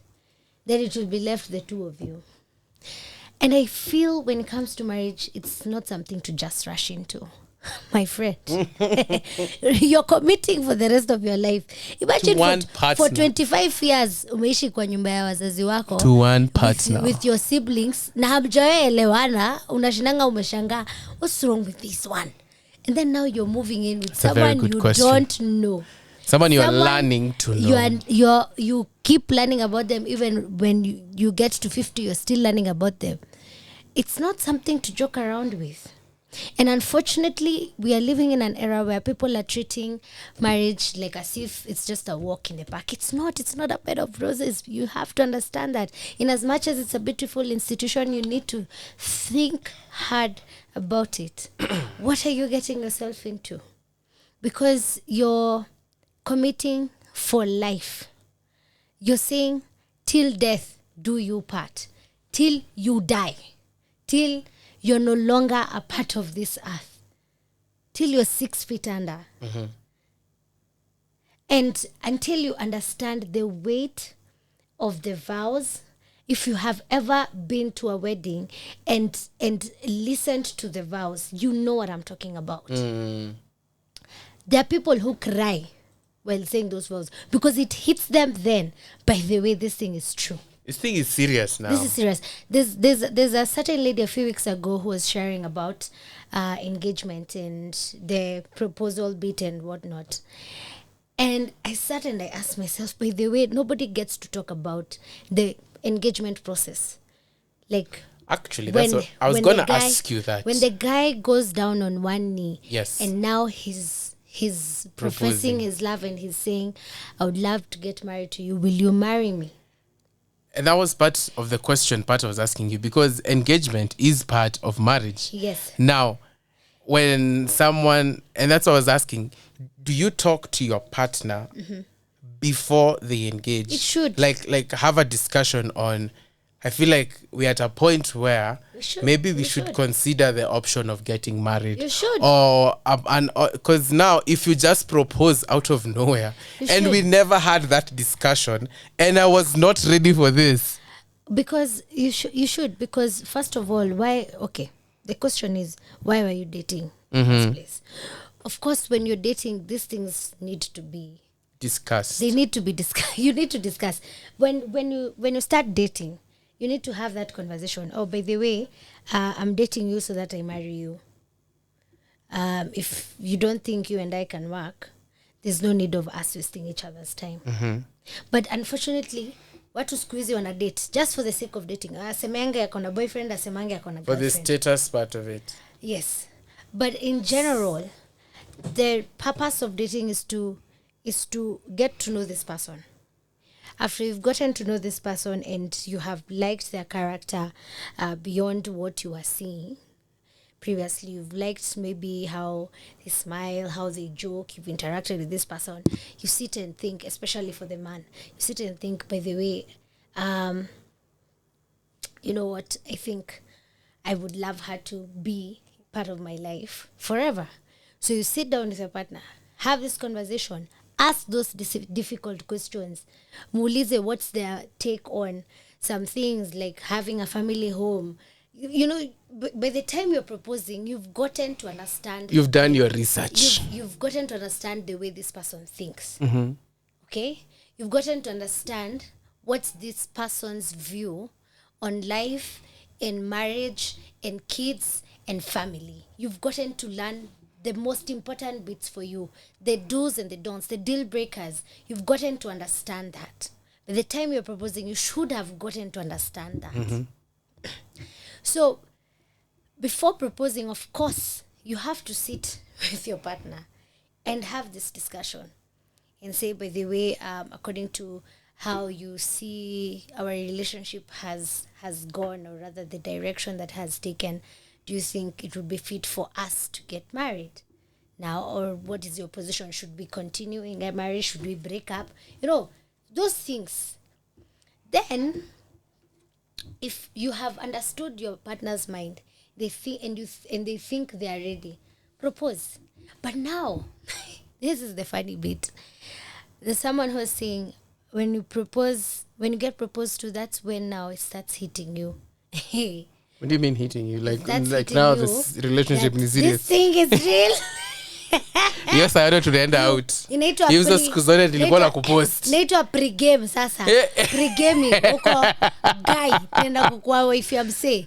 Guy, I'll be the one doing laundry. You know? I'll be Mrs. Someone. You know? And there's a lot of pressure that comes with it. There's something that surrounds it. You're like, what is this? Am I sure I want to get into this? And then now you start the process of Rancho, dowry, customs and whatnot. This is now where we talk about tradition. For Kikuyus, there's a whole process. It's almost a 3-part. And by the way, we've scaled down over the years. We've scaled down because the processes were more. These days I don't see people doing itara. Itara is where the lady, after you've done the Rancho, the lady goes to the side of the guy and wazazi wanaenda kuona mtoto wetu tunampeleka wapi. Anaenda kuteseka ama anaenda kukula maisha mzuri. Kuna hadi juzi, I'm telling you, I've been learning these things. Kuna hadi ihada idege. Yes. That one is like the first. It's one of the initials. Yes, one of the first processes. What does that mean? It means like the introduction now part of. Yeah, you've gone to plant a spear. Kusema hapa kusikuje mtu mwingine kurashia. There's already someone who has spotted a flower. And it's very important. Yes. If you miss these things, by the way, they'll ask you questions. Someone else has come to Russia. And you don't have any obligation to ask, by the way. You don't have, you wanna say. Whoa. So if you don't go for introduction, stroke, ihada idege for those who are listening, yes. Please, and someone else, your co-husband, your co-boyfriend, I decide ati anataka kuwa udem, na yaenda waone wazazi mbele yako. Yeah. They have the right to marry her before you. I hope brothers, I hope you are listening. Traditionally, they do have the right. Now, I know there's people who don't like traditions, but let me tell you, when you participate in these traditions, it becomes part of you and you enjoy the culture. Yeah. Honestly, I'd like to go through all of them. No problem. And the other thing that makes it beautiful is you get to learn these things and you get to understand where you come from. And you also get to, if you learn them in the future years, you get to be part of them for someone else. I'm a big believer of not killing culture. But again, there's some parts that we draw the line. Yes. Okay? But you have to understand that this process is as important because number one, this is where families get to interact. This is where families get to know each other, and this is where you get to understand where your partner comes from. Okay, and so what makes them from that side. So that when you go for this family gatherings, you're not living like, what's going on. I honestly. We've had stories of people doing kamiste or doing any, but their process is worse because you have to now go pay for stealing that child from that homestead. They got a child Within the homestead. With you. Before marriage. With you, before going to Jishtaki, the process is more technical. But I love it. But now, yes, like I said, you have to go uji amrishe. You know, there's that stage ya unaenda kama kijana unaenda na maboys kujua kumenya moshie, like to know the homestead, yeah. So that you can now bring your parents, and then because old men don't speak to young boys, so you bring your parents wanaambiwa haya tunahitaji 5 goats, 6 cows, this type of bananas, like I know there's with this type of rope. Yes, even a rope is everything. We want kiondos of this, you know, and all that. We want lesos and what unahesabiwa. So that's ratio now. Mnakuja mkitika ya tulitisha hivi. And then there's so many things that we no longer practice in this day and age, and I don't know why we no longer practice them, but they are important. Ratio pamoja. Sisi ni a whole team. Now, anyway, let's get back into the music. I'm going to start off with a very interesting song, but when we come back, we're going to talk about some of the customs we were talking about during marriage, because marriage is a whole process. Yeah. Before you even say I do or I don't, kuna wale wanageuzi wangu last minute. But let's take a short break. Today, by the way, before we go, is a very interesting game I'm going to play. Last week uliponea, bro. Last week uliponea. Leave me alone. Last week uliponea. Today we are yes, you see what you've done, eh? Today I'm messing with you like that. Today we're doing tongue twisters. Yes. But we'll see you anyway. You're listening to the Recovery Show here on Radio 254 with Rancho and Wahura. See you after the break.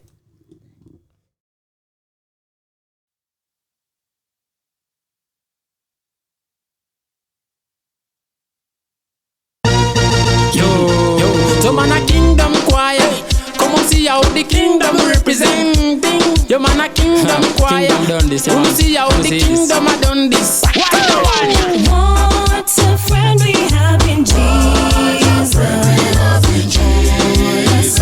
It's too much.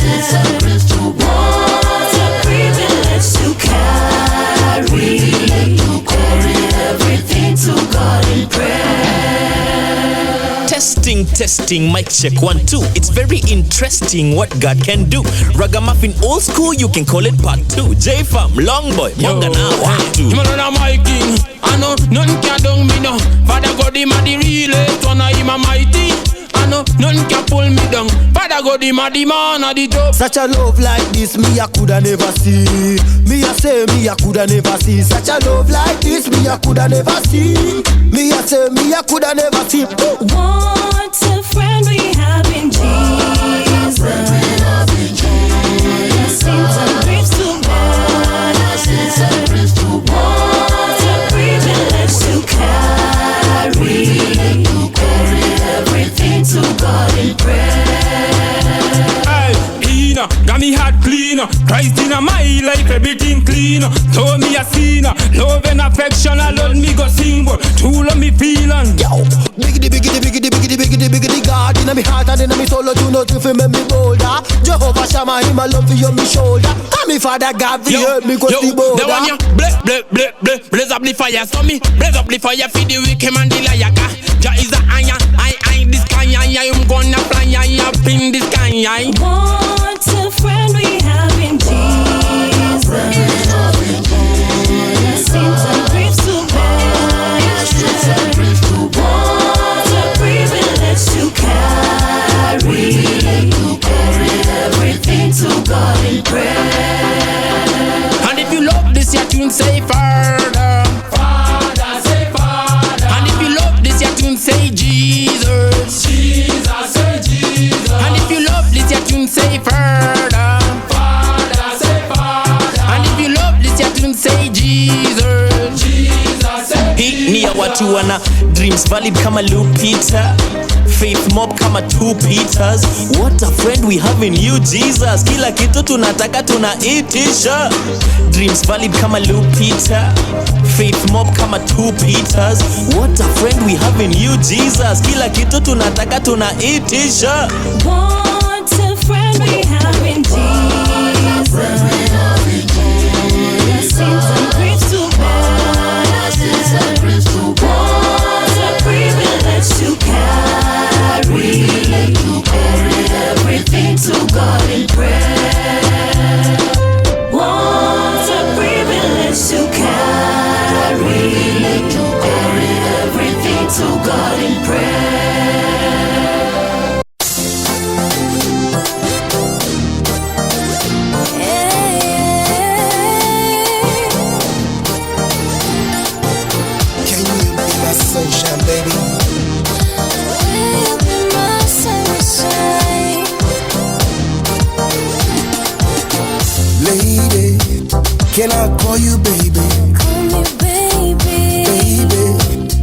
I get your number maybe? Nataka tu juane, nataka tu onane, nataka tu elewane, nataka tu pendane. I see you wanting me, I see you checking me, I see you wanting me, and baby, I think you're fly. I see you watching me, I see you checking me, I see you wanting me, and baby, I can see it in your eyes. I see the sun shining bright, shining bright. When I see your smile, I feel the sunshine. You are my sunshine. Yeah, baby, allow me to drive you crazy. You can drive me crazy. It is meant to be. You can't deny this destiny. You don't have to say it twice, baby. I'll be right there. And it's crazy how you make me feel from across the room, lady. Baby, give me your hand, I'll take you places you ain't never been before. You don't have to say it twice, baby, I'll be right there. Truly, I can see it in your eyes. I see the sun shining bright, shining bright. And when I see your smile, and when I see your smile, I feel the sunshine. I feel the sunshine. You are my sunshine. When I look in your eyes, I see the sun shining bright, shining bright. When I see your smile, I feel the sunshine. You are my sunshine. Will you be my sunshine? I will be your sunshine. Can you be my sunshine? Yes, I will be your sunshine. Will you be my sunshine? Yes, I will be your sunshine. Can you be my sunshine? I'll be your sunshine. I see the sun shining bright. I see the sun shining bright. When I see your smile, I feel the sunshine. You are my sunshine. When I look in your eyes, I see the sun shining bright, shining bright. When I see your smile, I feel the sunshine. You are my sunshine. Will you be my sunshine? Lady, can I call you baby? Lady, can I get your number, baby?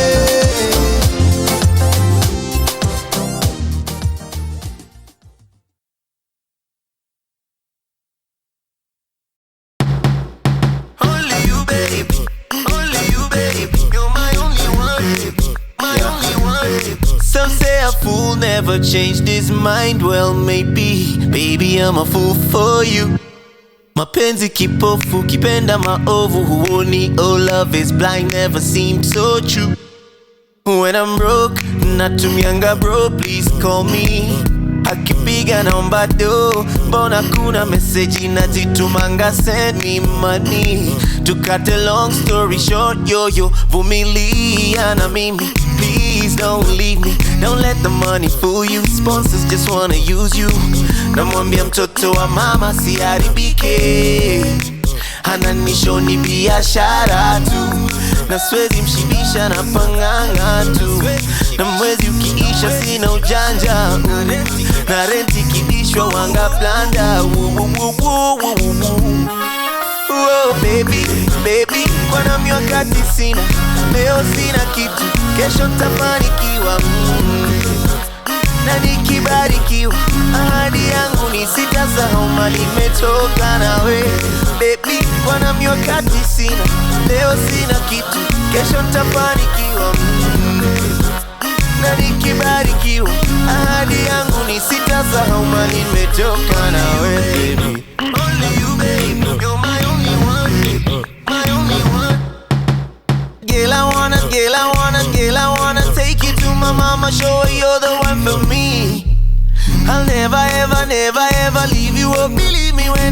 you will forever be my queen.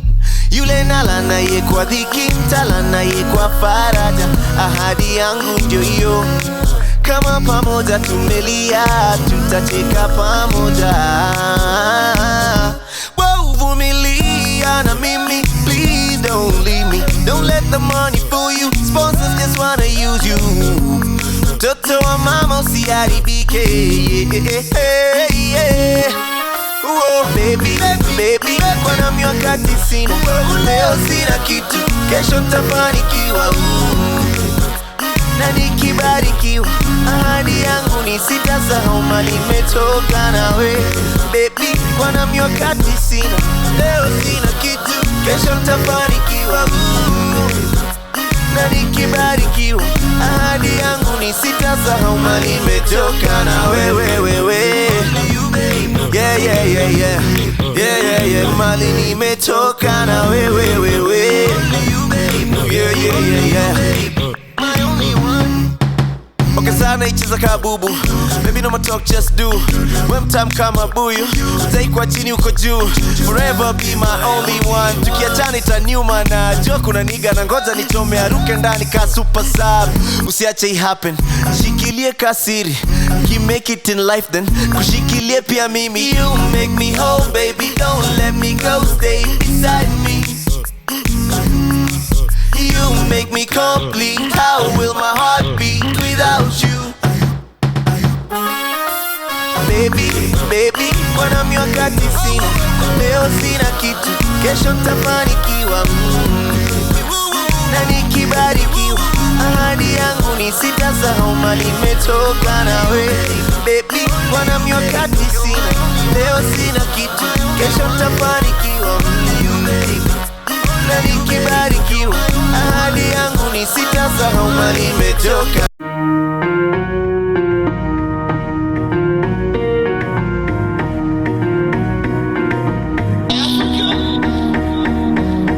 Cheki fala mekam na mezubana na cheki hadi Subaru ya Mambaru imekam na imejaa. Subaru ya Mambaru imekam na imejaa. Subaru ya Mambaru imekam na imejaa. Cheki fala mekam na mezubana na cheki hadi Subaru ya Mambaru imekam na imejaa. Subaru ya Mambaru imekam na imejaa. Subaru ya Mambaru imekam na kinini kidur. Kam na kinini kibugudu. Kam na kinini ki Ali kam na kinini kidur. Kam na kinini kibugudu. Kam na kinini ki na imejaa kibugudugudu. My guy, hisi toy ziwa urush na mina jienjoy. Tuliwa bumbrush HK ya Michael Urukli na Missy Boys. Sina jongo, sina form, sina cheddar. Bila mbesha still machaji walichuna. Ngeusi una matres kwako, sema form. Muunga mjinga, niko zone. Pass curfew magiza, niko biz. Shbadi ting alikujia magizgiz. I'm sorry ilidim. I'm sorry nimedim. I'm sorry ilidim. I'm sorry imedim. I'm sorry I Subaru na kam na Mambaru amekrom. Zaidi ya mzinga na zile vitu wrong. Munga saboy yepa chom na imepong.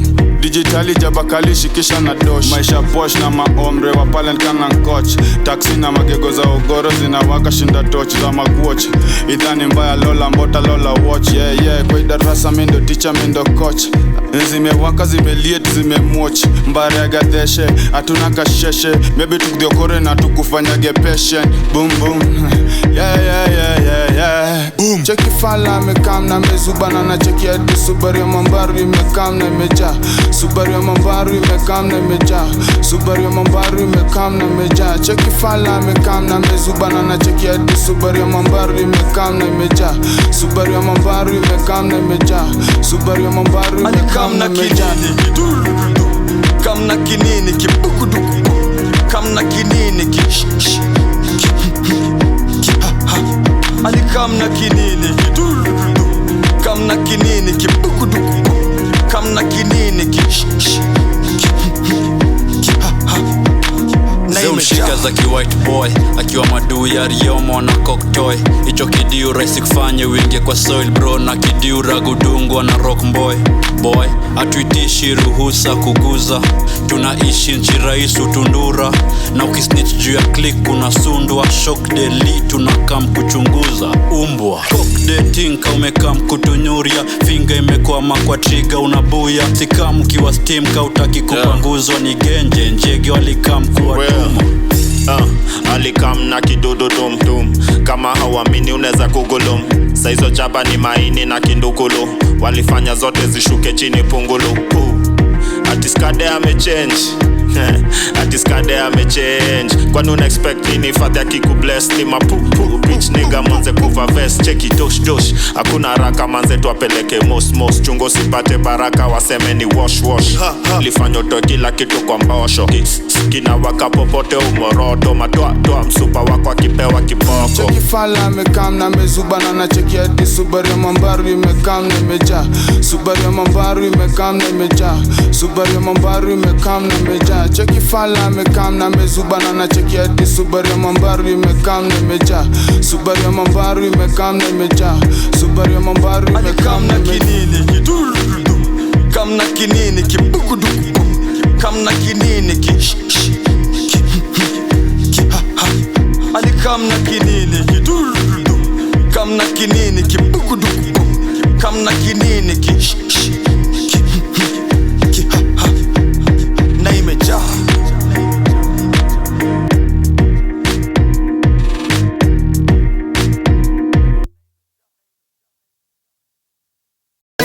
Black Market Records. Yeah. Jackie. Magic's anger on the beat.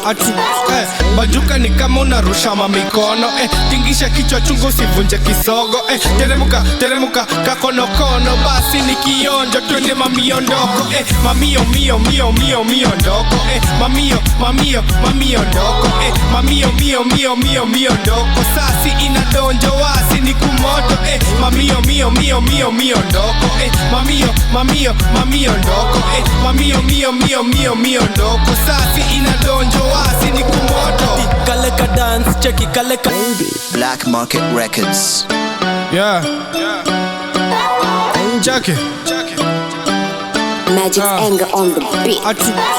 Bajuka ni kama unarusha mamikono tingisha kichwa chungu sivunje kisogo teremuka kakonokono. Basi ni kionjo twende mamiondoko mamio ndoko mamio ndoko mamio ndoko. Sasi inadonjo wasi ni kumoto mamio ndoko mamio ndoko mamio ndoko. Sasi inadonjo wasi ni kumoto. Kaleyke dance cheki Kaleyke dance. Kwanza ukiwa kijaba ndo napewa kichance. Slow but sure no kizitoko na relax. Rusha mikono juni kama hujui kudance. Toa kofia na mkono kulia pa. Panguza kiharabas notoe kijasho. Moonlight love kwa jua na mpango wa kando. Ndo kisianda maidhana madhando. Mamio ndoko, mami sipoko. Kakuna njoti tunachana na popcorn. Ongeza flow na doju tumedonjo. Alisema ni fast time but hiyo ni uongo. Zikie nyeji huyo dem ni mwitu. See through niliacha chuo ni pedipitu. Itu ndani ya msitu iko na jitu. Please tu nimemada hariwa shukitu. Mamio ndoko mamio ndoko mamio ndoko. Sasi inadonjo wasi ni kumoto mamio ndoko mamio ndoko mamio ndoko. Sasi inadonjo wasi ni kumoto. Raundi za mtaan kapata Mia Khalifa, Mia kadhaa mami Mia kajipa pale kwa local kwa ile mbogi ya FIFA. Teremusha ngusha kakalita. Alikula fish kirimba alikuja fish na rinda na tuko east tuliza venye alifanywa. Miondoko lazima ondoka kama umezima uliza Harry Grace venye alifanya. Alichoma mbogi wakadai kuokoka. Hapa ka ujui kudance nurudi kule umetoka. Ndani ya club fast na wa mwisho kutoka. Rombosea boys fiti nika kiuno ina mota. oka one night na mimi unaomoshwa miondoko fanya tu kama kopo umeosha ukikaa mbash bila bodi unaondoka vunja mifupa miondoko bado slow mamio ndoko mamio ndoko mamio ndoko sasi inadonjo wasi ni kumoto mamio ndoko mamio ndoko mamio ndoko sasi inadonjo wasi ni kumoto banjuka ni kama unarusha mamikono tingisha kichwa chungu usivunje kisogo mamio ndoko mamio ndoko mamio ndoko mamio ndoko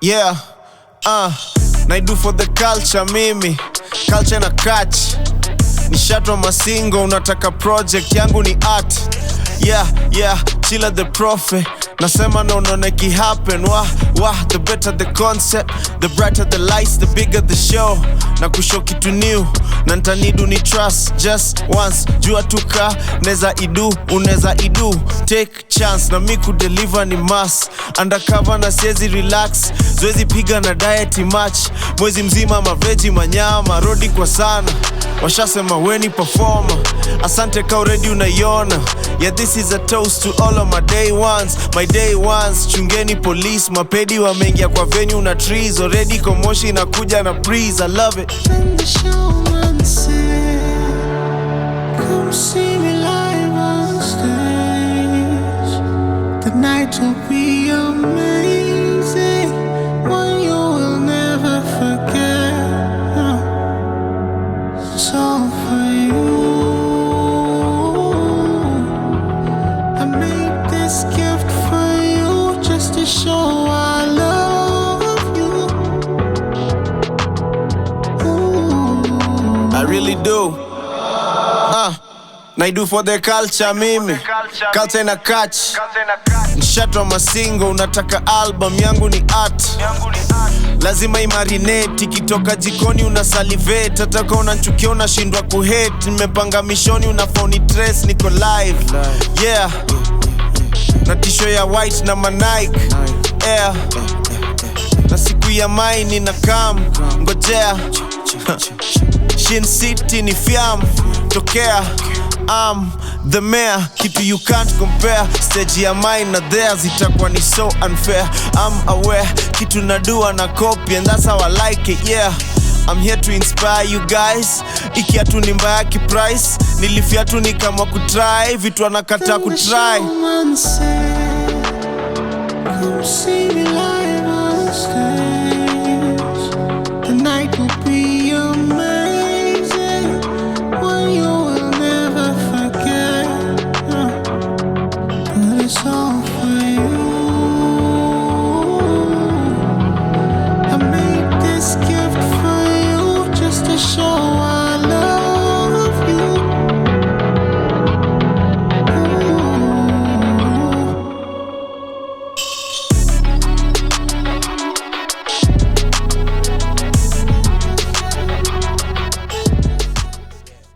Skiza. Yeah. That do for the culture. Me, culture in a catch. Thank you so much for tuning in to Radio 254. That was Nyashinsky with the song Showman. It's a new album, by the way. Has about 2 songs now, but Awesome. so far so good, right? They're good. They're only good. I was actually telling Wahura Nyashinsky is the only person I think who can't take on Sauti Sol by himself. Yeah. And you asked me what I would do if I ever met him. Let me tell you, I don't know. I feel like I would be starstruck. I would love to see you being starstruck. I think you'd lack words to say. I would be speechless. Mhm. Because I feel like the moment would be so surreal. Yeah, I know you. But then I'll gather myself and niseme, si unajua. I'd probably make him laugh. Not to my friends. But anyway. Kujichocha ni mzuri. Anyway, welcome back to the Recovery Show. We've been talking about marriage today, and we'll be talking about customs. And everything surrounding marriage. Customs duty ama This joke umetoa before na sijacheka na sicheki pia sai. There's some people find me funny. Name 2. My cannot call your parents. My brother. Your family is not part of those people. My friends. My friends. Did they pay you to say this? Did you pay them to say this? Anyway, guys, welcome back. And we're talking about marriage and the customs in marriage that come with them. And over the break, one of my friends who's listening, Melona Mkampa. Ooh. And waito moya seo. Ando magwa. And the grandfather loves the boy. Ando magwa moya seo. Nego tabie. Ando maka tonzweni. Ando makweni. Nimewasalimia sana, karimbuni sana kwa hii show yetu. Thank you for listening to us. My people. Yes. Very good. I love my Kamba people. They are very good. They are very good. Beautiful people. Ando bakwa moya seo. Ando bako moya seo. What does that mean? As in, my people, are you okay? Mko sawa? Are you good guys? Yeah. Ando bako moya seo. Welcome to Ando ma ilobi. Ando my lobby. Where sell? Anyway, continue. Anyway, she was explaining that the grandfather has a very strong relationship with the husband. With the grandson. With the grandson, yeah. Thank you. Hapo nilikuwa nimejikaranga. Anyway, they have a you very... was about to explain to us what I was about to be like, wait, hold up. Let me go back. Yeah. So they have a very strong relationship to the point where when he wants to see him, hata kako kazi. Yes. Hit me up. And they go sometimes together as the family, which she's come to understand that the family are really close. Yes. And these are things that you were talking about, how you get to know the family. Because I don't know Rancho, and I saw the family, they were really close. And they are very strong unit. They stand together with each other. It doesn't matter kama ni anko ambali wa nini. Bote ni wa kusaidiana. So this thing, the way she was explaining, and I was just there like, this part of the customs that we should get to know about and we should be close to. Ama, these are just something normal that happens in a family, because we've been talking about customs and we've been talking about things that you need to compromise.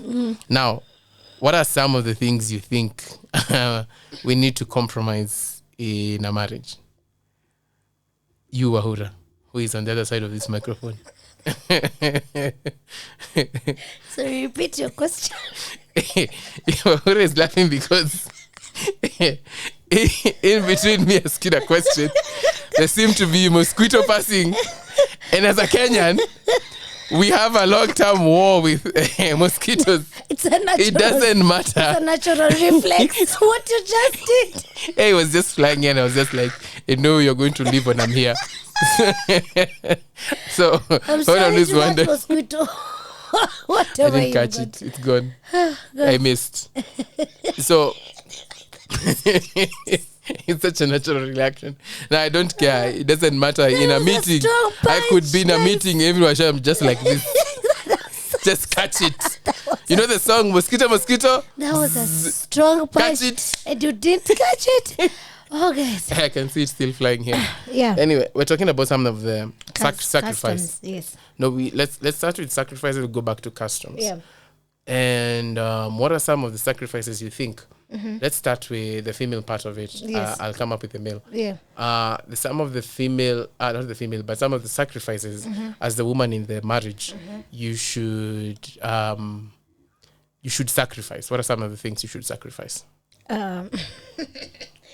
My time alone. That cuts actually for both. With friends. Okay. You know when you're a single girl. Single girl. Oh, single girl. Yes, you're going for miondoko every now and then. You're hanging out with friends. You're doing, all these branches, my lunch dates, my dinner dates. Then now you have to, remember, I got a man's now. I gotta cook at home. I gotta go home. We have date nights. We have, in short, let me just say, you reduce the amount of time that you spend By yourself.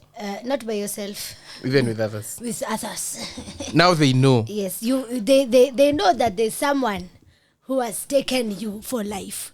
So you so the freedom that you used to have ya kufika nyumbani masamba masaa ambayo sia unatoka kafi ya mzazi unaingia ya bwana. Life is not fair for women, I swear. Funny enough, baby, I've not grown up with a curfew. Of course you haven't. You're a last born. No, even my brother. Curfew. As kids. Honestly, I feel like your mom is the best. Don't remember you guys are friends, namna curfew. I don't remember us having a curfew. Wow. The thing is, jua ikienda unaenda nayo. The thing was, as long as upigiwe simu na ushike. Ukitextiwa, you text back. There was no issue. As long as you state where you are. Yes. Okay. You see where you are, who are you with, and what not. But atilo umepigiwa simu, unatextiwa, hapo ndo shida ilikuwa. But I've not grown up with a curfew. That's as long as I can remember. So, because my parents trusted us. They trusted us that we would make the right decision. That we would be good kids. They nurtured us well. So, una imagine as a lady, una masaa wanasemanga si godly ya kuingia kwako. Okay? Sasa kama ulikuwa umezoea kuingia nyumbani 4 asubuhi. Sasa ati umetoka kazi. Na kama unafanya night shift. That's another story. We talk about hiyo ni kazi. We talk about starehe. Unless you are with your mans. Unasema, sorry, I need to go home early. Have a whole family. Yeah, respect my time. The man of the house. Yes. Kuna watu wasemanga asiingie mbele yako, lakini sasa some things happen. Anaingia mbele yako. Lakini hiyo ni mashinda yenu as a couple. Lakini mimi naweza sema as a woman, sometimes you compromise time. Unaingia kwa nyumba na laha ambayo unapinga na lapiki zako. Unasema nini wewe? In short, laha ambayo unapinga na lapiki zako. Stalehe, shelehe unapinga na lapiki zako. Lazima inapungua kidogo. Inapungua, ina relax kidogo. Kwa sababu now you have an owner.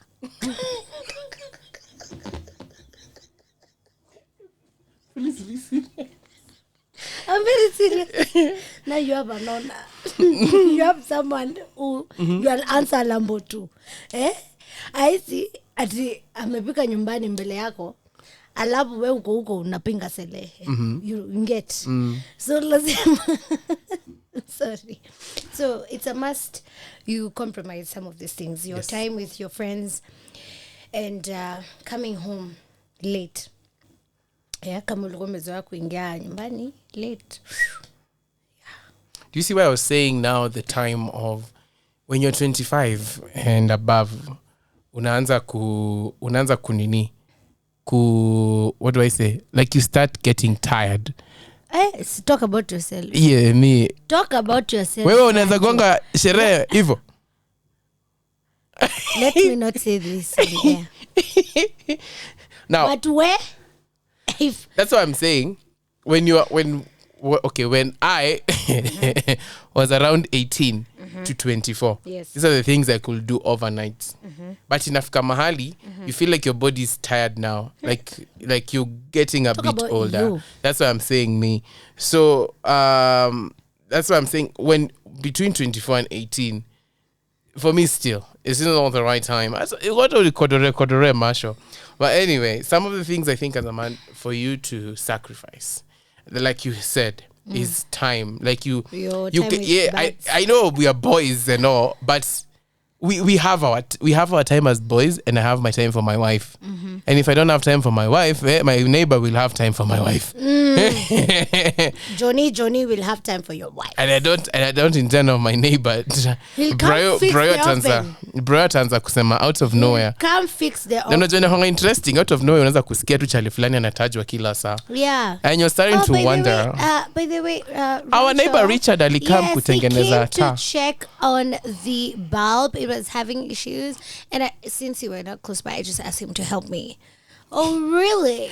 So he just fixed and left. So he just fixed. Yeah. Did you pay him? No, he didn't want payment. Wow. It reminds me. There's this video of this couple. This lady kept on asking her husband to fix some things in the house. Oh, honey, would you fix a bulb? It's no longer working. I don't have time. He'd give excuses. Oh, yeah, I've seen the video. Then on the last day, I think she was on her last straw. She was like, oh, well, so and so came. The neighbor came and fixed the pipes. The pipes, yeah. How? Well, how did you pay him? Well, I'm not a. There's something she said in terms of payment, and then the guy was like, "Excuse me, what did you say?" Oh, because he kept on saying, like, for example, come fix the pipes, the water pipes. Oh, I'm not a plumber. I'm not a, And then she was like, "I'm not a this." So what? Oh, I'm not a baker. Yes, she said I'm not a baker. She was offering between cake and herself. Something else. Oh, and he was like, "Oh, you baked the cake." Well, I'm not a baker. So you figure out what happened. His story and other additional stories. Men, mukiambiwa mtengeneze stima, sitengeneze stima. Mbio sana. Okay, I'm a special one. I'll make it myself. But anyway, keep going. Very, very fast. Now, time is very important, especially to your wife. You married this person. Why would you lack time for the person you got married to? You've talked about time with boys. Yes. For me, I'm a huge advocate of time with your boys. Guy. Oi. Mimi niko na shida hapo. Okay, I mean, you need time with your boys. No, niko nasema niko na shida because sijui kama niko na boys maybe. Hiyo ni shida yako, figure it out uko mbele. You need time to hang with your boys. Boys need to be boys, okay? And I'm saying this because it's healthy. It's healthy for me to hang with my girls. It's healthy for you to hang with your boys. And I don't know why women tend to deny their men time with boys. Mm-hmm. I don't know why. But I honestly feel like when it comes to getting married, and I've seen this, you get married as a chick, you drop your single friends. You drop your single friends, you get married, you only have maybe 1 or 2 married friends, and life becomes boring. The days your husband is not in the house, you feel lonely. So when he is hanging out with his friends who he did not drop after getting married, you feel like there's a vacuum, so you always want him home. Simply because you got married, you thought, Wahura is no longer important, by the way. Ananiambia nini as a single man? Enye mimi nishafanya sahi. Me kwanza I'm married. What's she telling me? What, uko na boyfriend? Okay, I may not help you fix your marriage problems because I'm not married, but you need me. Yes. You need me to come entertain man, you. He's an island. By the way, this and this is what is happening in the dating scene. You know, that chit chat, it's very, very important. It helps you remember that other than my husband, I have other people in my circle. You need those spaces. You need those friendships, because these are the people who will stand with you when things are not going well. Yes. These are the same people you look for when you are heavily pregnant and you need help. These are the people you look for when you have a medical bill that needs to be sorted out. These are the people you look for when your kid is graduating school to come and celebrate with you. So stop dropping your single friends because you've gotten married. I would tell them that. Stop dropping, because men never do that. Men never drop their single friends when they get married. They stick with them forever. They stick with them. And these are the same friends that their wives will not like. Me, I don't like you hanging with Johnny. Me, I feel like he lives his life recklessly. Well, it is healthy for your husband because you know what? He's helping him cope with his stresses. Like they go laugh together, life moves on. But you dropped Susie because she's not married. And you have Susie a was miserable just chilling. life. So in as much as you compromise with your time with friends, your time of hanging out and whatnot, it's also healthy to have these people around. It's also healthy to have these friendships. And that is it why sometimes someone could be in a relationship and they are bitter because it's something and bitter with everyone. Wacha nikwambie, the fact that you have gotten into a relationship does not mean you drop your friends. Please repeat that again. Because some of you have the ugly habit of dropping your friends because you're in a so-called relationship. Forgetting that when you're planning to settle down, you will need these friends. Because these are the same friends, when you talk about customs, they clear you. You see, like now, time ya kuenda kujisalimisha, knowing the home, who will you go with? Who will take you there? As the lady, who will sit with you? The guy will have his boys. Who will sit with you in that car room as you wait eagerly? We introduce the guy. You need a tribe. Everyone needs a tribe. But now, unfortunately, women, I don't know what happens. You get married, you drop your friends. Drop it like it's hot. Then when things are going so well for them, you start feeling bitter. You start feeling bitter because you've seen Susie, by the way, it's progressing. Her career is growing. All of a sudden, she's doing well in the dating scene. Where you live bitter because you dropped her as a friend, you are married, and things are not exciting anymore. Shape up, man. Change. Doctor. With some wise words. Now, what other things would you compromise? For me, I feel like I would compromise. And this is something someone told me yesterday. Now, the way you spend your money when you are alone is not the same way you spend your money when you are in a marriage, let alone a relationship. Because you can't just be spending things the way you want to spend them anymore. Money is a maker and a breaker of relationships. And this is a very important thing people need to understand. Money. By the pesa inaweza haribu, because if you spend your money badly na mko wawili in a joint account, unataka to survive na nini hapa? So something I would compromise is how I'm spending our money. This needs to be a decision for everyone. Lazima tukae chini tuamue tunafanya hivi pamoja. And there'll be disagreements, yes, but a discussion is very important. Money. You just can't use money hivyo. Money. Daktari tuchambue. Money. Must be funny in a rich man's world. Let me tell you. Money is a maker and a breaker of relationships and marriages. You spend money badly. Spend money.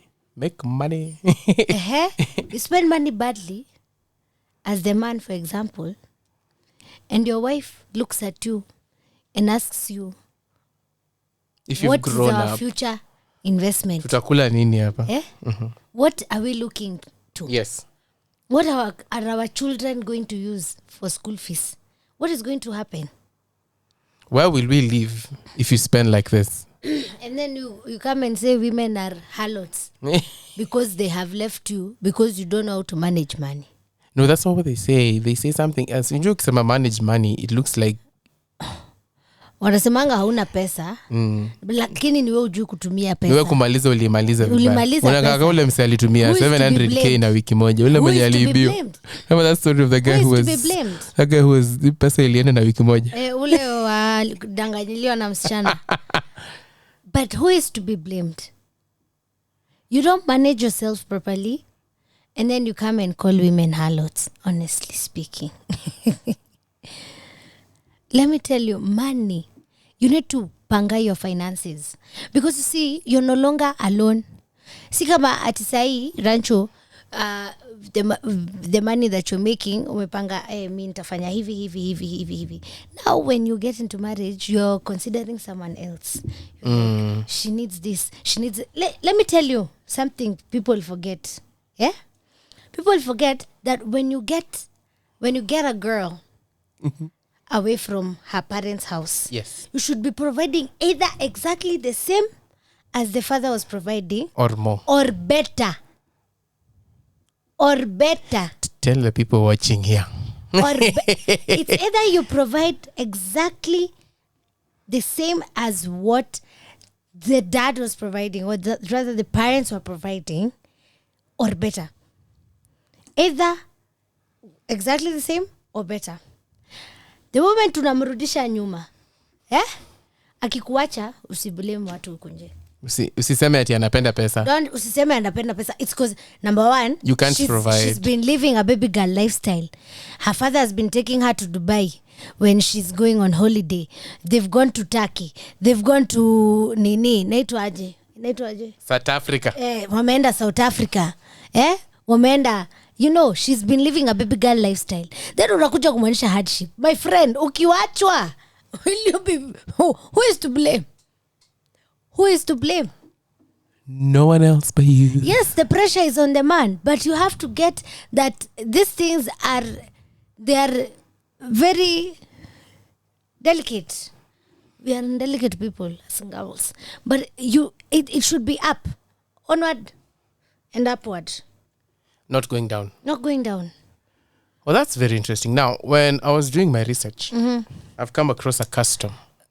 Wait, but there's another thing. Yes. As women, even us, we need to take our men slowly. In as much as we want... Before they finish me, please repeat it. In as much as we want our men to provide and whatnot, take your man slowly. Okay? Mtu akona miaka 30, for example. That young man is still realizing himself, is still, building his life and whatnot. Not expect him to have 60 billion just sitting around to provide for you at 100% baby girl lifestyle. No. At because he's especially after coming from a wedding. As in, number one, unataka mansion, uendeshe Range Rover. This man is building himself. Okay? Trust the process. Stop desiring things instantly. Build the life together. Build it together. Unfortunately, ladies today, we don't know that. That's why wengine wetu tunakimbilia masponsa. Kwa sababu wako na pesa, washapata pesa zao, washasomesha watoto, life moves on.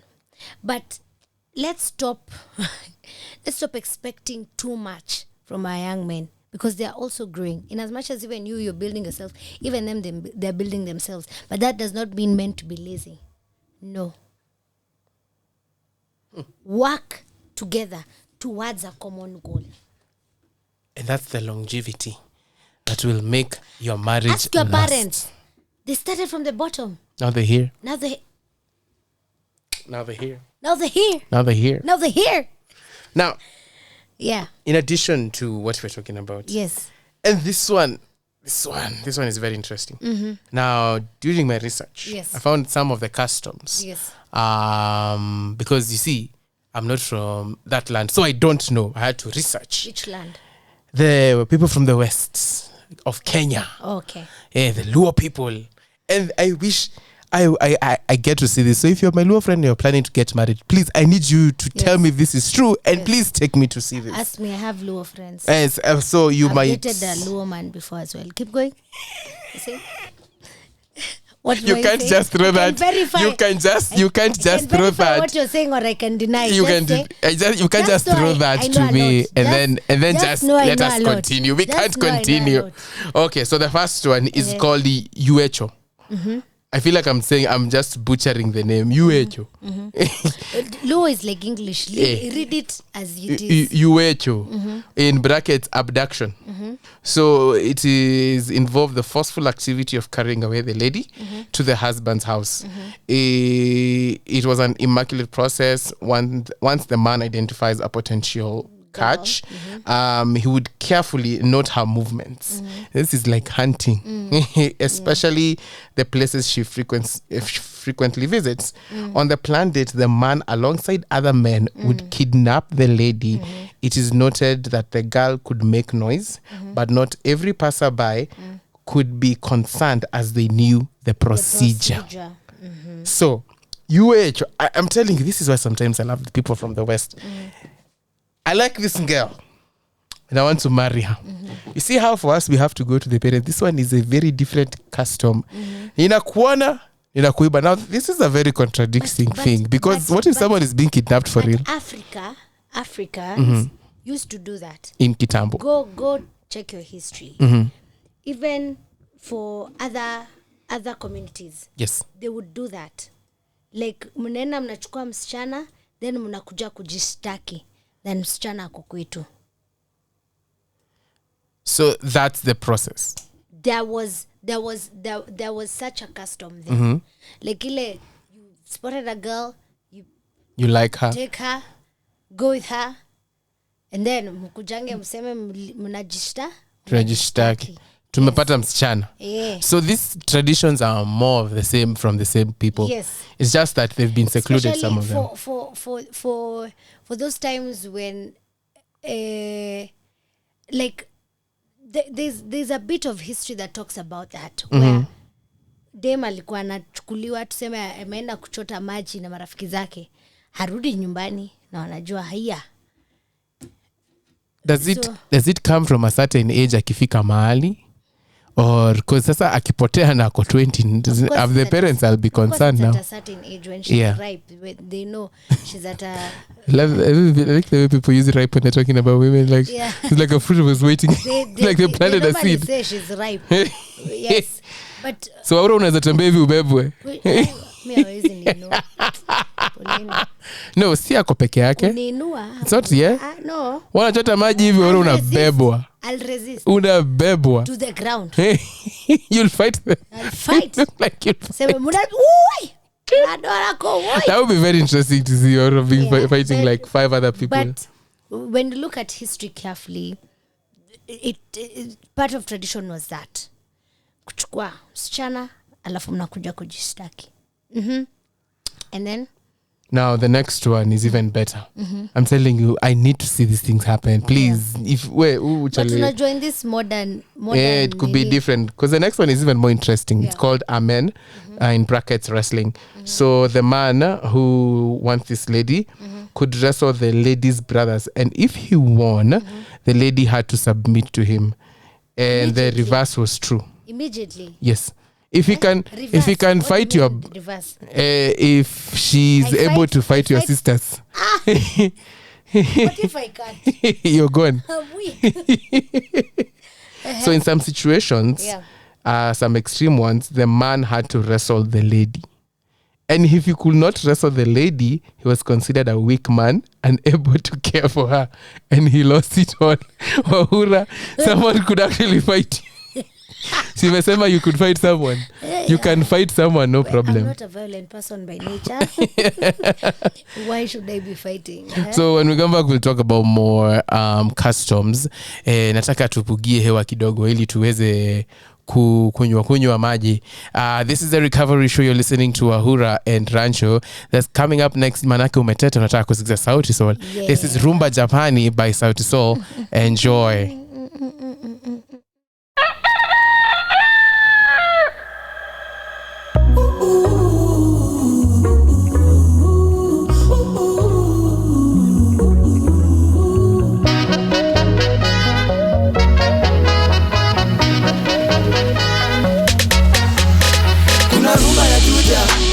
Nani ya maboy, ukisaka mitumba, nenda rumba ya toy.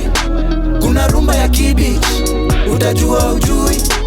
Kuna rumba for all you niggas, ila rumba Japani ndio rumba. Kuna rumba ya State House, iko chini ya maji. Kuna rumba ya bunge, ya majambazi. Ukileta ujinga, utalala ndani. Kuna rumba for all you niggas, lakini rumba Japani ndio rumba. Hapa ni wapi? Tumezungukwa na shisha na shashamani. Mapochopocho na vinywaji mbalimbali. Wengine wanatapika wakizirai. Hapa ni wapi? Wanatupiga mapicha kipaparazi. Tumezungukwa na warembo geti kali. Tunazitoka na staili za kizamani.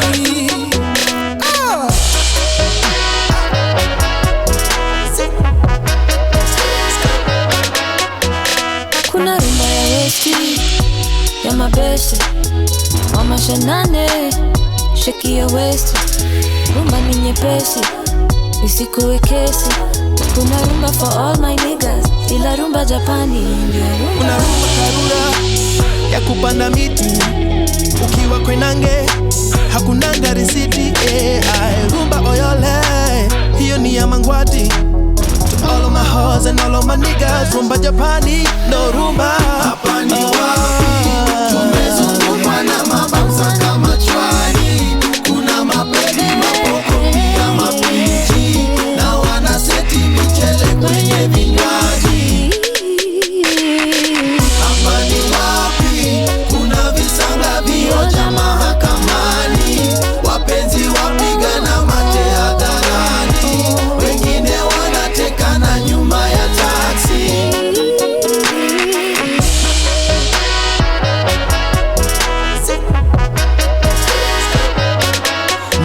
Niite rumba obunga, mano majo turua, tokida bilombuta, ririyo manyata, ya uyu rwako wakala, toniwa undiso wabunja. Kuna rumba for all you niggas, lakini rumba Japani ndio rumba.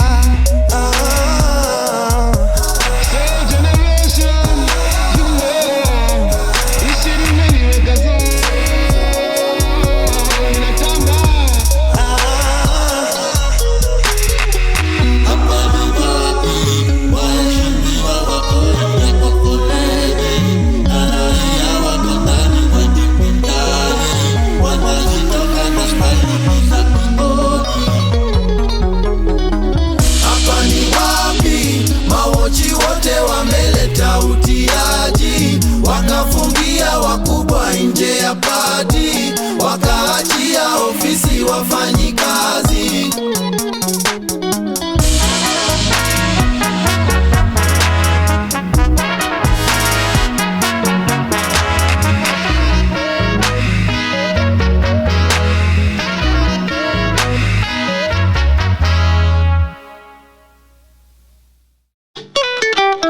Kwa majina ni Yani, nakujua, na niko na wimbo hii anthem ni ya walevi. Pigia wako pedi, washa vela zima fegi, msani ya kumedi. Leta pombe, pombe, leta pombe, siwezi bila pombe.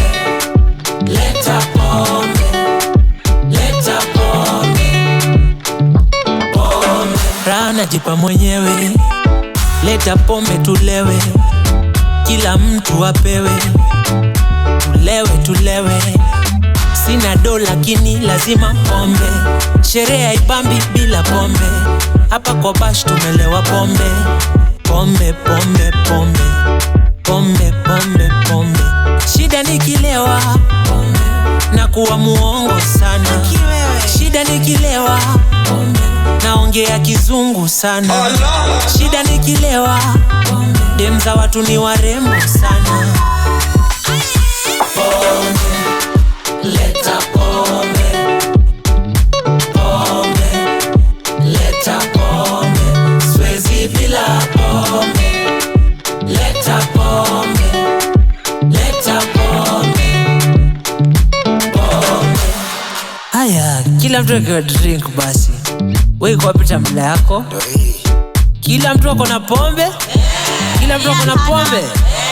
Twende basi. Above the head, below the belly, across the nipples, smooch those nipples, smooch those nipples.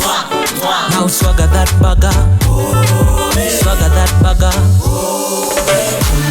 Hakuna pombe, oh yo yo, maana tunakunywa pombe, oh yo yo. Napenda kwa jam sio kikombe, oh yo yo yo. Tukunywe tulewe pombe, pombe, leta pombe, pombe, leta pombe, siwezi bila pombe, leta pombe, leta pombe, pombe. Nimekuchagua wewe nikupende mama, sitaki mwingine, aushi usiniache, usinitende mama, usipende mwingine. Moyo wangu ni mwepesi, umenikalia chapati, nafanya vituko kama chizi, kukupenda sitasizi. Moyo wangu ni mwepesi, umenikalia chapati, nafanya vituko kama chizi, kukupenda sitasizi. Sura yako mzuri mama, mzuri mama, mzuri mama, mzuri mama, na tabasamu lako maua, mzuri mama, mzuri mama, sura yako mzuri mama, mzuri mama, mzuri mama, mzuri mama, na tabasamu lako maua, mzuri mama,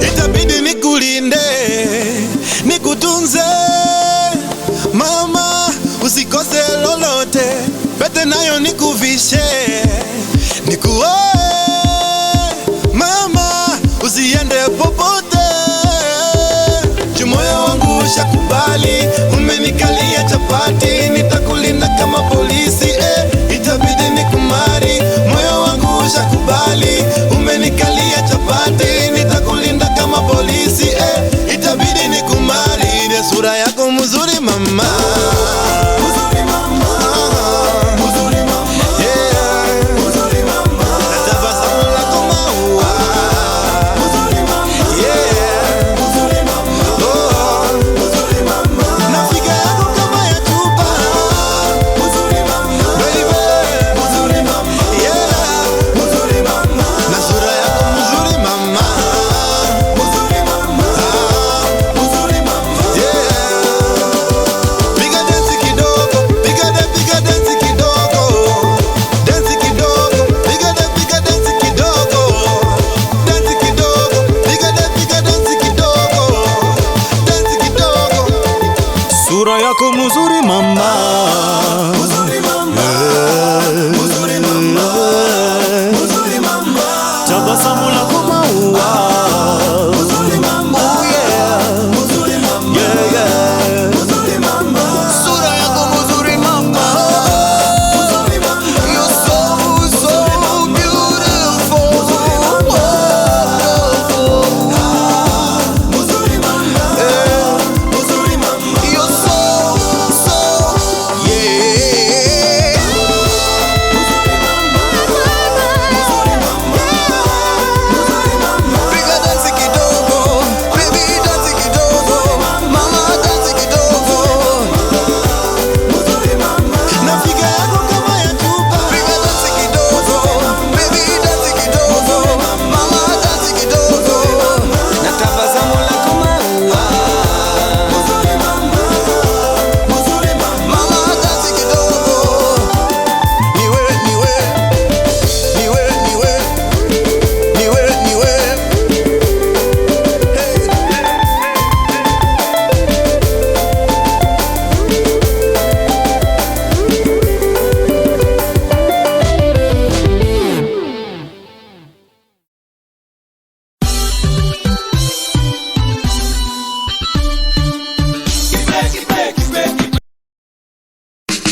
Maisha ni kama safari, ni safari, hakuna jua kesho itakuwa. Najiangalia kwa kioo, kioo, kioo. Najiangalia kwa kioo, kioo, kioo. Najiangalia kwa kioo, kioo, kioo. Najiangalia kwa kioo, kioo, kioo. Maisha ni kama safari na yangu ishandoa nanga. Tuna siku mbili muhimu, ya kuzaliwa na ya kuzama. Yangu ya kuzaliwa nishaijua, bado ya kuzama toka duniani. Wanaongea sana na hawajui kule nimetoka. Wakisema nadidimia, ona bado na bebea. Wakiniombea mabaya duniani, nazidi rusha zaidi yao. Wakidhani nadidimia, ona bado na bebea. Wakiniombea mabaya duniani, nazidi rusha zaidi yao. Najiangalia kwa kioo, kioo, kioo. Najiangalia kwa kioo, nijue tofauti ya jana na leo. Najiangalia kwa kioo, kioo, kioo. Najiangalia kwa kioo, nijue tofauti ya jana na leo. Nimetembea kote duniani, nimepatana na wengi duniani. Kuna wale wananieleza ukweli, wengine wananidanganya, wengine hawalali wakitaka kushindana nami. Hawajui kule nimetoka, hawajui yale nimeona. Wakisema nadidimia, ona bado na bebea. Wakiniombea mabaya duniani, nazidi rusha zaidi yao. Wakidhani nadidimia, ona bado na bebea. Wakiniombea mabaya duniani, nazidi rusha zaidi yao. Najiangalia kwa kioo, kioo, kioo. Najiangalia kwa kioo, nijue tofauti ya jana na leo. Najiangalia kwa kioo, kioo, kioo. Najiangalia kwa kioo, nijue tofauti ya jana na leo. Nijue tofauti ya jana na leo.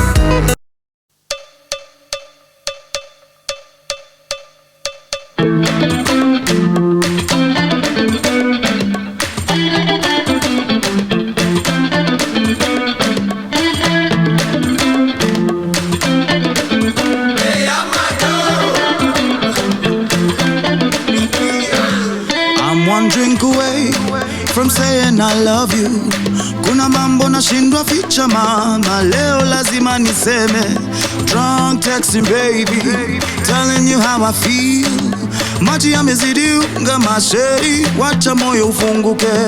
Cause I'm so tipsy and you're so in my head, and I'm trying not to lose my friend. Jumping off the friend zone, baby. Out of the friend zone, baby. And I got no parachute. Jumping off the friend zone, baby. Out of the friend zone, baby. And I hope I'm gonna land on you.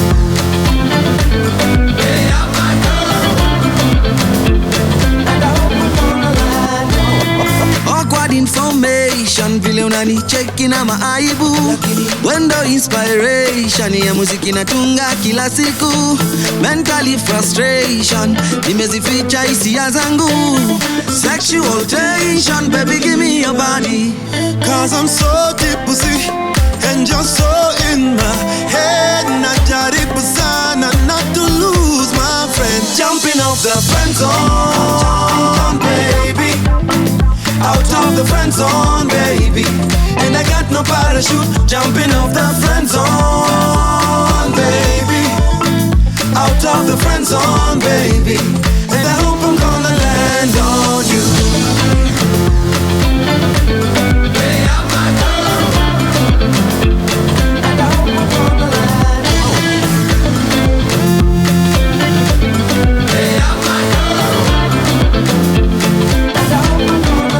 Kuna mambo nashindwa ficha mama,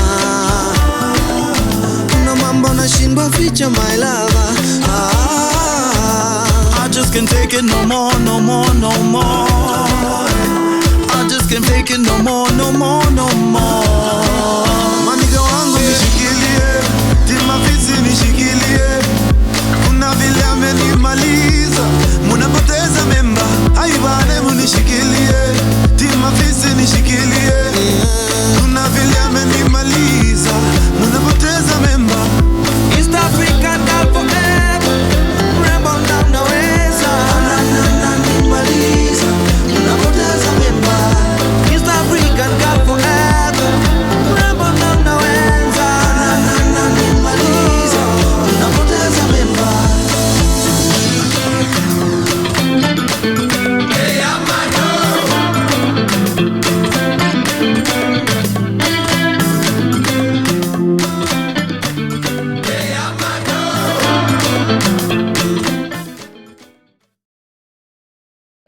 Welcome back to the Recovery Show here on Radio 254. This song is Friend Zone by Sauti Sol, and it's a special request from Wahura, who says, I don't play a lot of Because Sauti I'm Sol jumping out of the friend zone for you, baby. with no parachute. My love, I'm not With jumping no with a parachute. parachute. Anyway, you know what time it is. It is game time. But before I get into game time, I hope you've enjoyed the show. Like some people who are giving me customs of their land. Now, their land.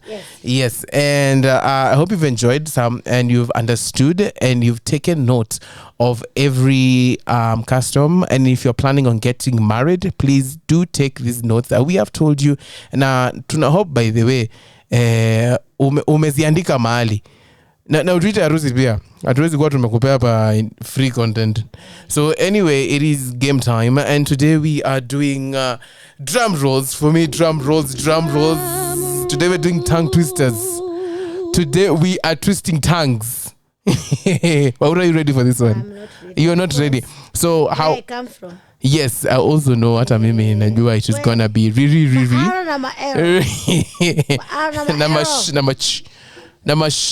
so this is gonna be very interesting because I am not even ready myself. Nimejaribu kuziogea hata mimi hapa zikadisida. So the first one I'm gonna give you is very interesting. I'm just gonna give you 5. You are supposed to fail all of them according to me, and I'm supposed to win all of you as because you're supposed to also give me 5. Is that okay? Thank you for agreeing with me. So let's start with the first one. Are you ready for this one? 66 shy soldiers. Goja. 3 times. Very fast. Oh, row and behold, gentlemen, it is game time, and we are doing tongue twisters. The first one, 66 shy soldiers. 20. 66 shy Unasema pole pole bwana. 66 shy soldiers. Tema tena raka. 66 shy soldiers. 66 shy soldiers. 66 shy soldiers. Again, one more time. 66 shy soldiers. 66 shy soldiers. 66 shy soldiers. Nasikia uchungu bwana. Give me yours, Dikusho. Give me yours. The 66 pole. Hiyo hata mimi inanisumbua. Just a moment. Haya.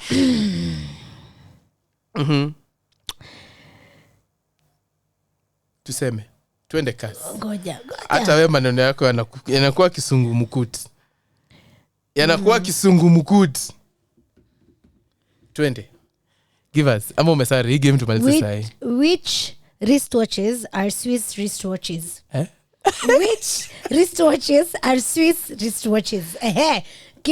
Start. Which wristwatches are Swiss wristwatches? Which wristwatches are Swiss wristwatches? Ngoja.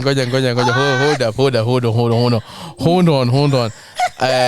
Please. Which wristwatches are Swiss wristwatches? Which wristwatches are Swiss wristwatches? Which wristwatches are Swiss wristwatches?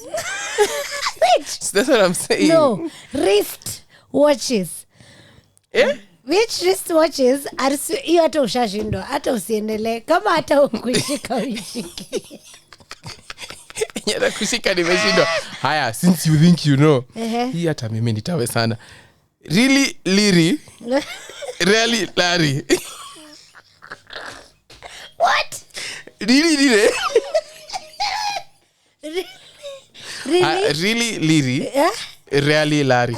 What? Really Liri. Really Larry. Haya, sema Really Liri. Really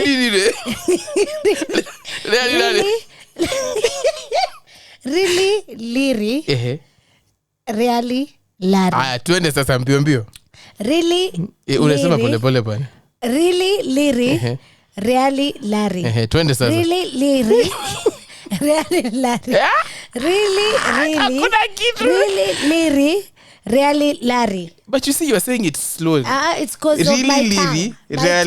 Really Larry. Larry. Really Liri. Really Larry. Twende sasa haraka. Really the whole point of tongue twister. Really.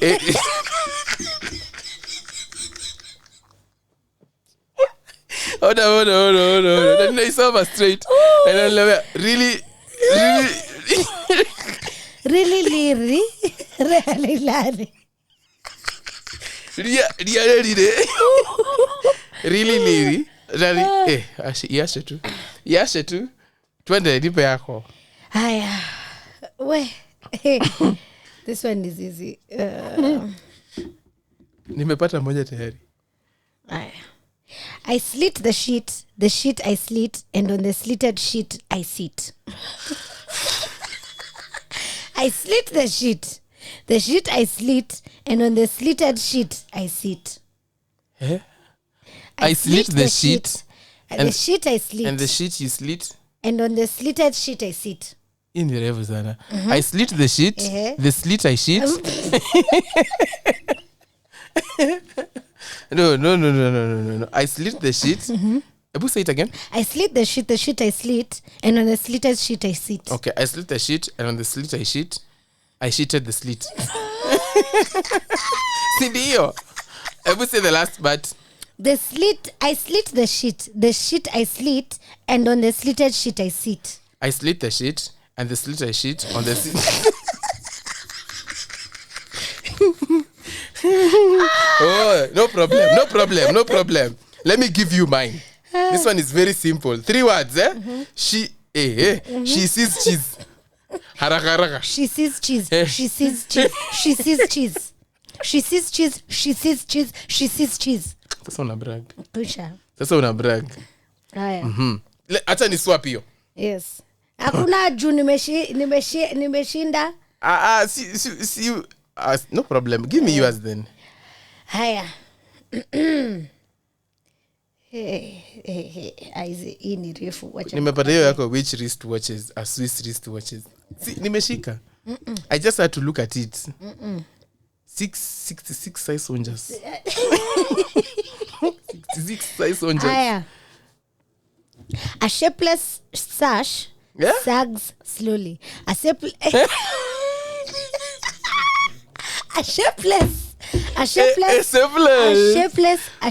sash sags slowly. A shapeless sash sags slowly. A shapeless stash. A shapeless sash sags slowly. Sags slowly, yes. A shapeless shag. Goja A shapeless hold on. sags slowly. A shapeless sash sags slowly. Ndio hiyo. A shapeless sash sags slowly. A shapeless sash sags slowly. A shapeless sash sags slowly. Again. A shapeless sash. A shapeless sash. A shapeless sash sags slowly. Ndio hiyo nimeweza. Hakuna. Acha nikwambie. Ushashindwa. Aya. Give me another one. I'm ready. No, you're supposed to give me another one. Zangu ni kama imeisha bwana uski. Aya, the great Greek grapes. The great Greek grapes. Relax. The great Greek grapes. Relax. The great Greek grape growers grow great Greek grapes. That's too long. Si hivyo ndo unanifanyia hata mimi. The great Greek grapes growers. The great Greek grape growers. Haya, acha nikupe rahisi basi. Fresh French fried fly fritters. Fresh French fried fly fritters. Again? Fresh French fried fly fritters. Fresh French fried fly fritters. Fresh French fried fly fritters. Fly fritters. Fresh French fried fly fritters. French. Hey. Acha tu. Fresh French fried fly fritters. Fresh French fried fly fritters. Fresh French fried fly fritters. Should I give you another one? Yes. Red lorry, yellow lorry. Red lorry, yellow lorry. Twende sasa. Red lorry, yellow lorry. Red lorry, yellow lorry. Red lorry, yellow lorry. Hiyo nakuwa nimepractice kila siku. Red lorry, yellow lorry. Aya. Sawa. Green glass globes. Yeah. Glow greenly. What? Green glass globes glow greenly. Green glass globes glow greenly. Green glass globes glow greenly. Green glass globe glows greenly. Ndio hiyo. Green glass globes glow greenly. Green glass globes glow greenly. Green glass grow. Green glass globes globe greenly. Aiza kon rahisi bana. Aiza kon rahisi. Chabua kidogo. Say it again. Green glass globes glows greenly. Glow. Haina glow. Same thing. Green glass globe glow. Yeah. Again. Try Green again. glass globes grows. Very good. Wow. 6 Zench cricket critics. 6 Zench cricket critics. 6 Zench 6 Zench cricket critics. 6 Zench cricket crickets. 6 times. Silvester. 7 6 Zench cricket 6 Zench cricket critic. 6 Zench cricket critics. 6 Zench cricket. We kwenda sasa. Haya. My God. The last one I'm going to give you.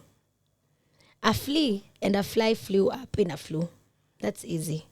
A flea and a fly flew up in a flue. A flea and a fly flew up in a flue. A flea and a fly flew up in a flue. A flea and a fly flew up in a flue.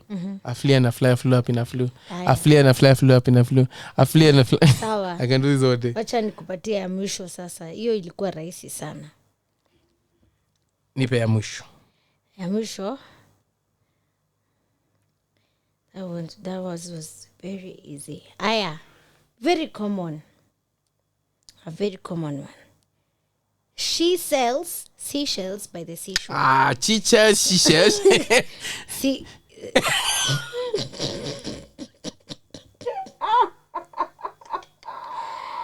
She sells by the seashore. She sells seashells by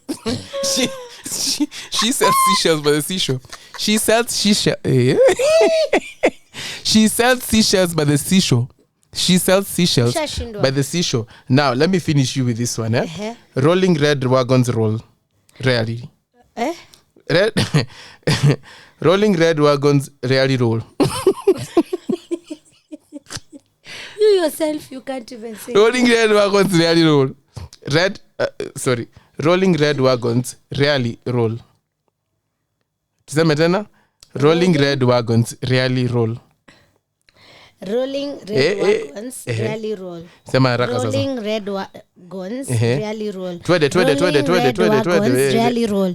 Rolling red wagons rarely roll. Rolling red wagons rarely roll.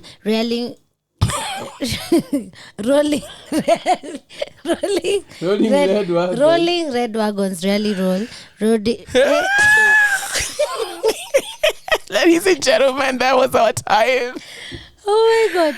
Let's head back into the music, one or two music that's come back, do a recap of the show, and then we shall end because we're about to end.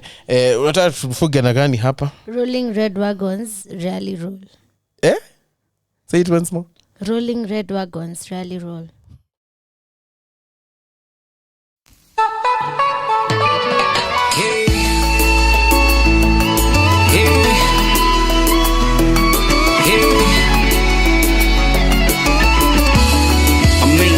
Production. Tarin tan tan tarin tan tan yeah. Tarin tan tan tarin tan tan yeah. Tarin tan tan tarin tan tan hey. Mapenzi ni bahari lisilo na mwisho mapenzi ni moto kwa roho na haichomi nimempenda msichana ewa kisonko mi humona kwenye ndoto usiku nikiwa ghetto huishi Runda kwetu ni Dandora kuna rusho makombora na kumeja wakora lakini je anakupenda najua we unampenda basi nenda pole pole siku moja utampata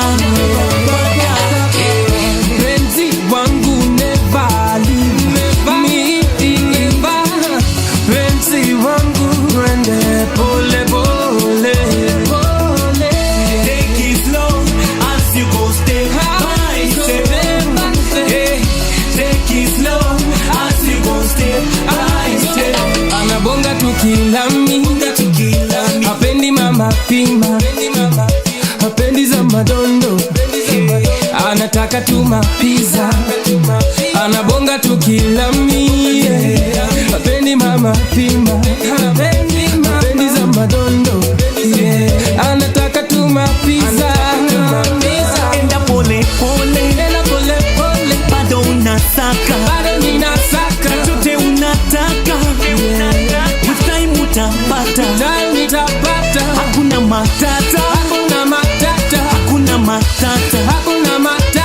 enda pole pole bado unasaka penzi wangu never leave me penzi wangu rende pole pole take it slow as you go step by step take it slow as you go step by step penzi wangu never leave me penzi wangu rende pole pole take it slow as you go step by step take it slow as you go step by step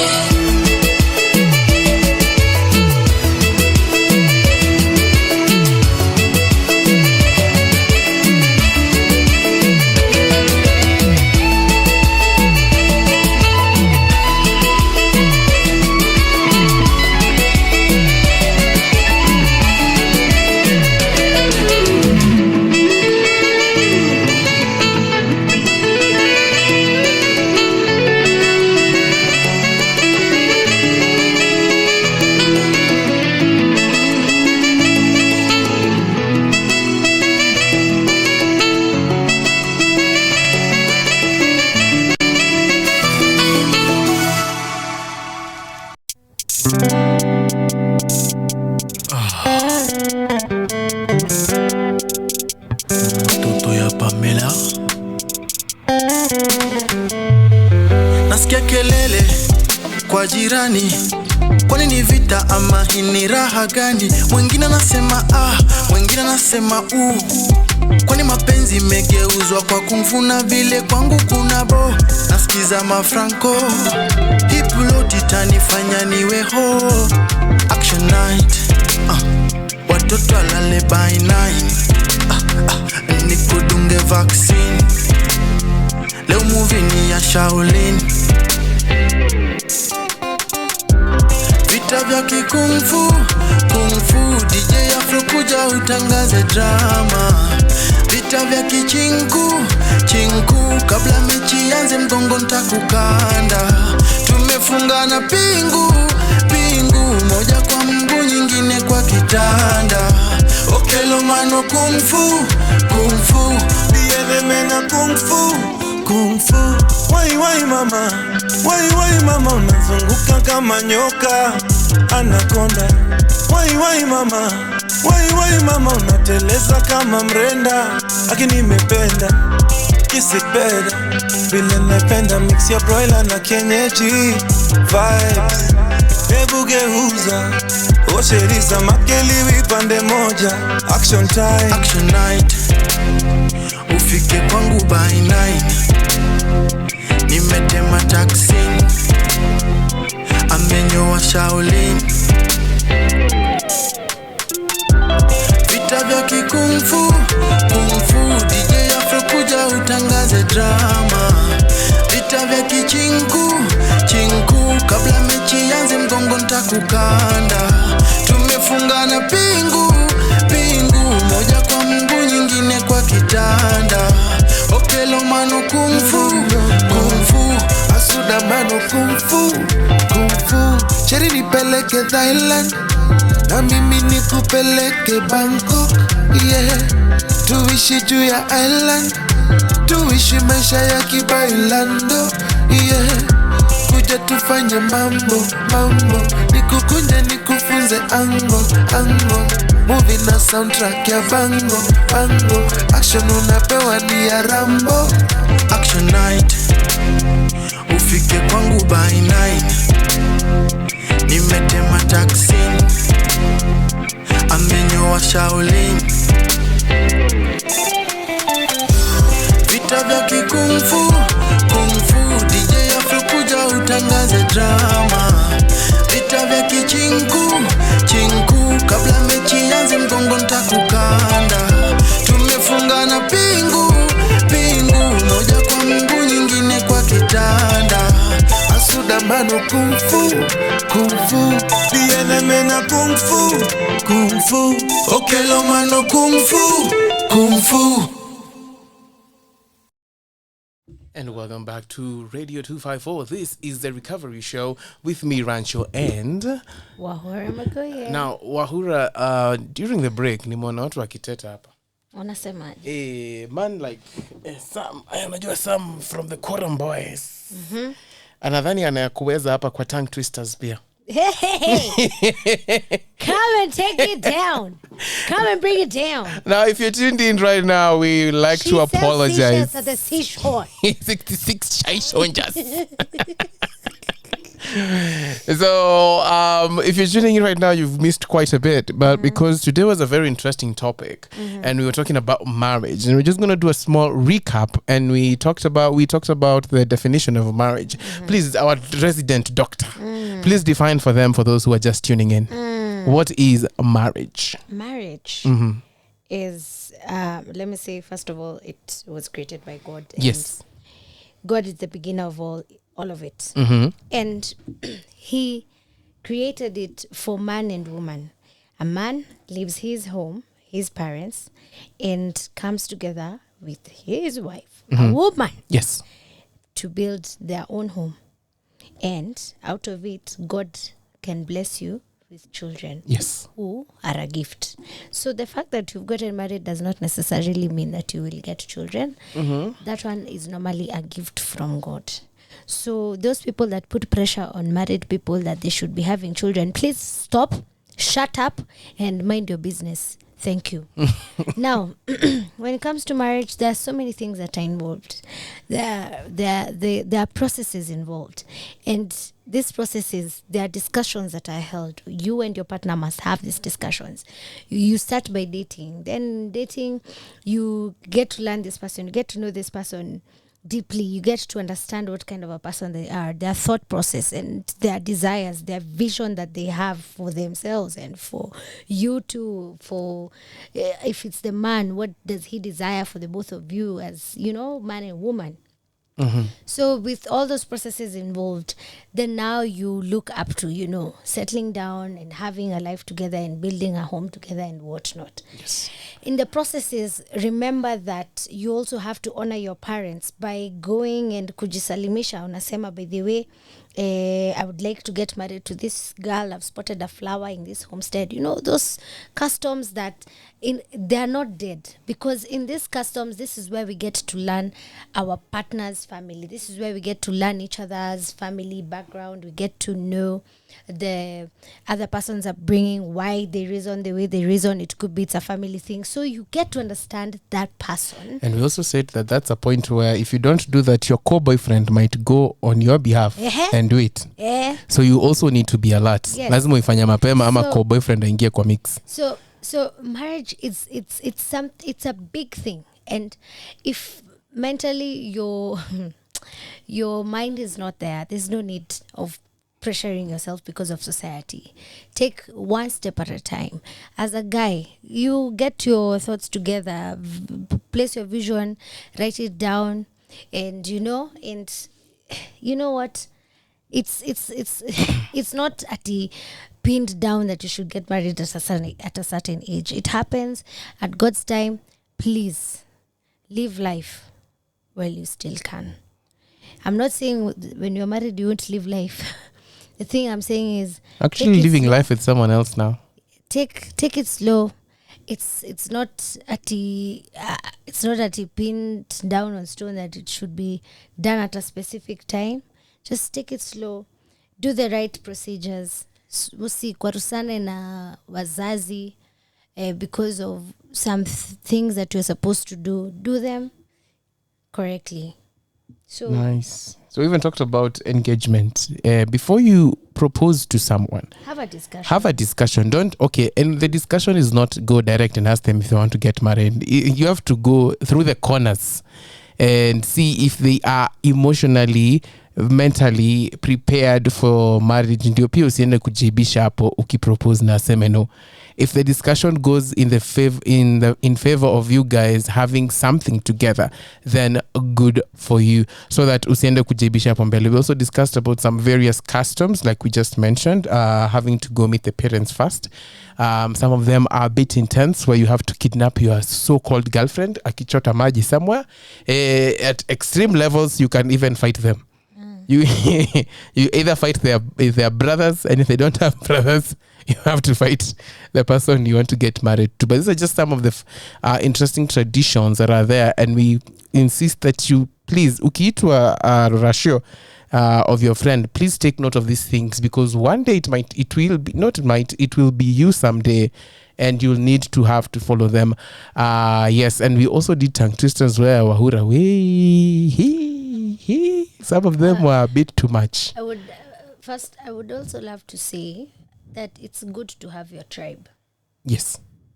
Again, not all your friends should be at you on the tribe.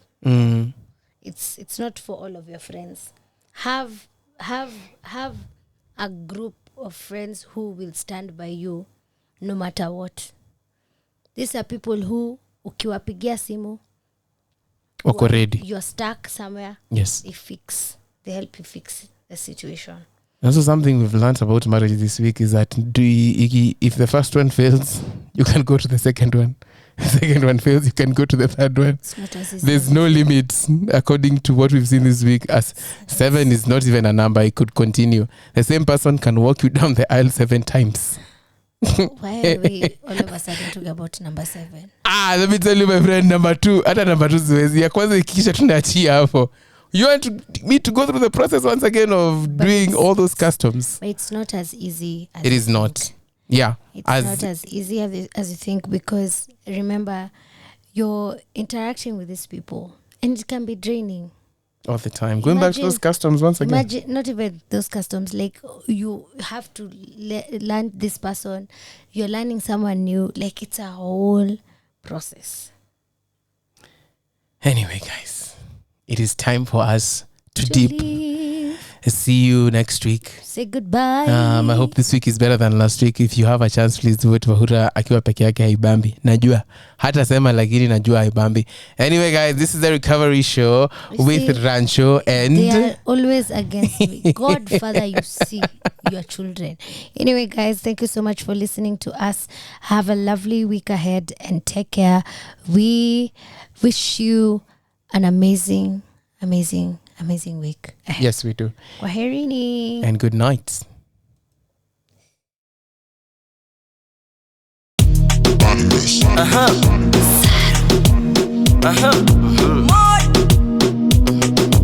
Black Market Records. Chemi za uongo, stories za jaba ndo tingize ubongo, ndo bebe kawaletikiza kamongo, bari barabara bana maringo. Niko na pesa kushinda babako, kasikie vibaya uko kwenye, kasikie vibaya uko kwenye, kasikie vibaya uko kwenye. Niko na pesa na ni za babako, kasikie vibaya uko kwenye, kasikie vibaya uko kwenye, kasikie vibaya uko kwenye. Lifika jiji.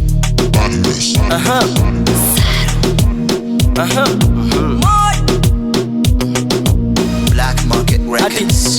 Chemi za uongo, stories za jaba ndo tingize ubongo, ndo bebe kawaletikiza kamongo, bari barabara bana maringo. Niko na pesa kushinda babako, kasikie vibaya uko kwenye, kasikie vibaya uko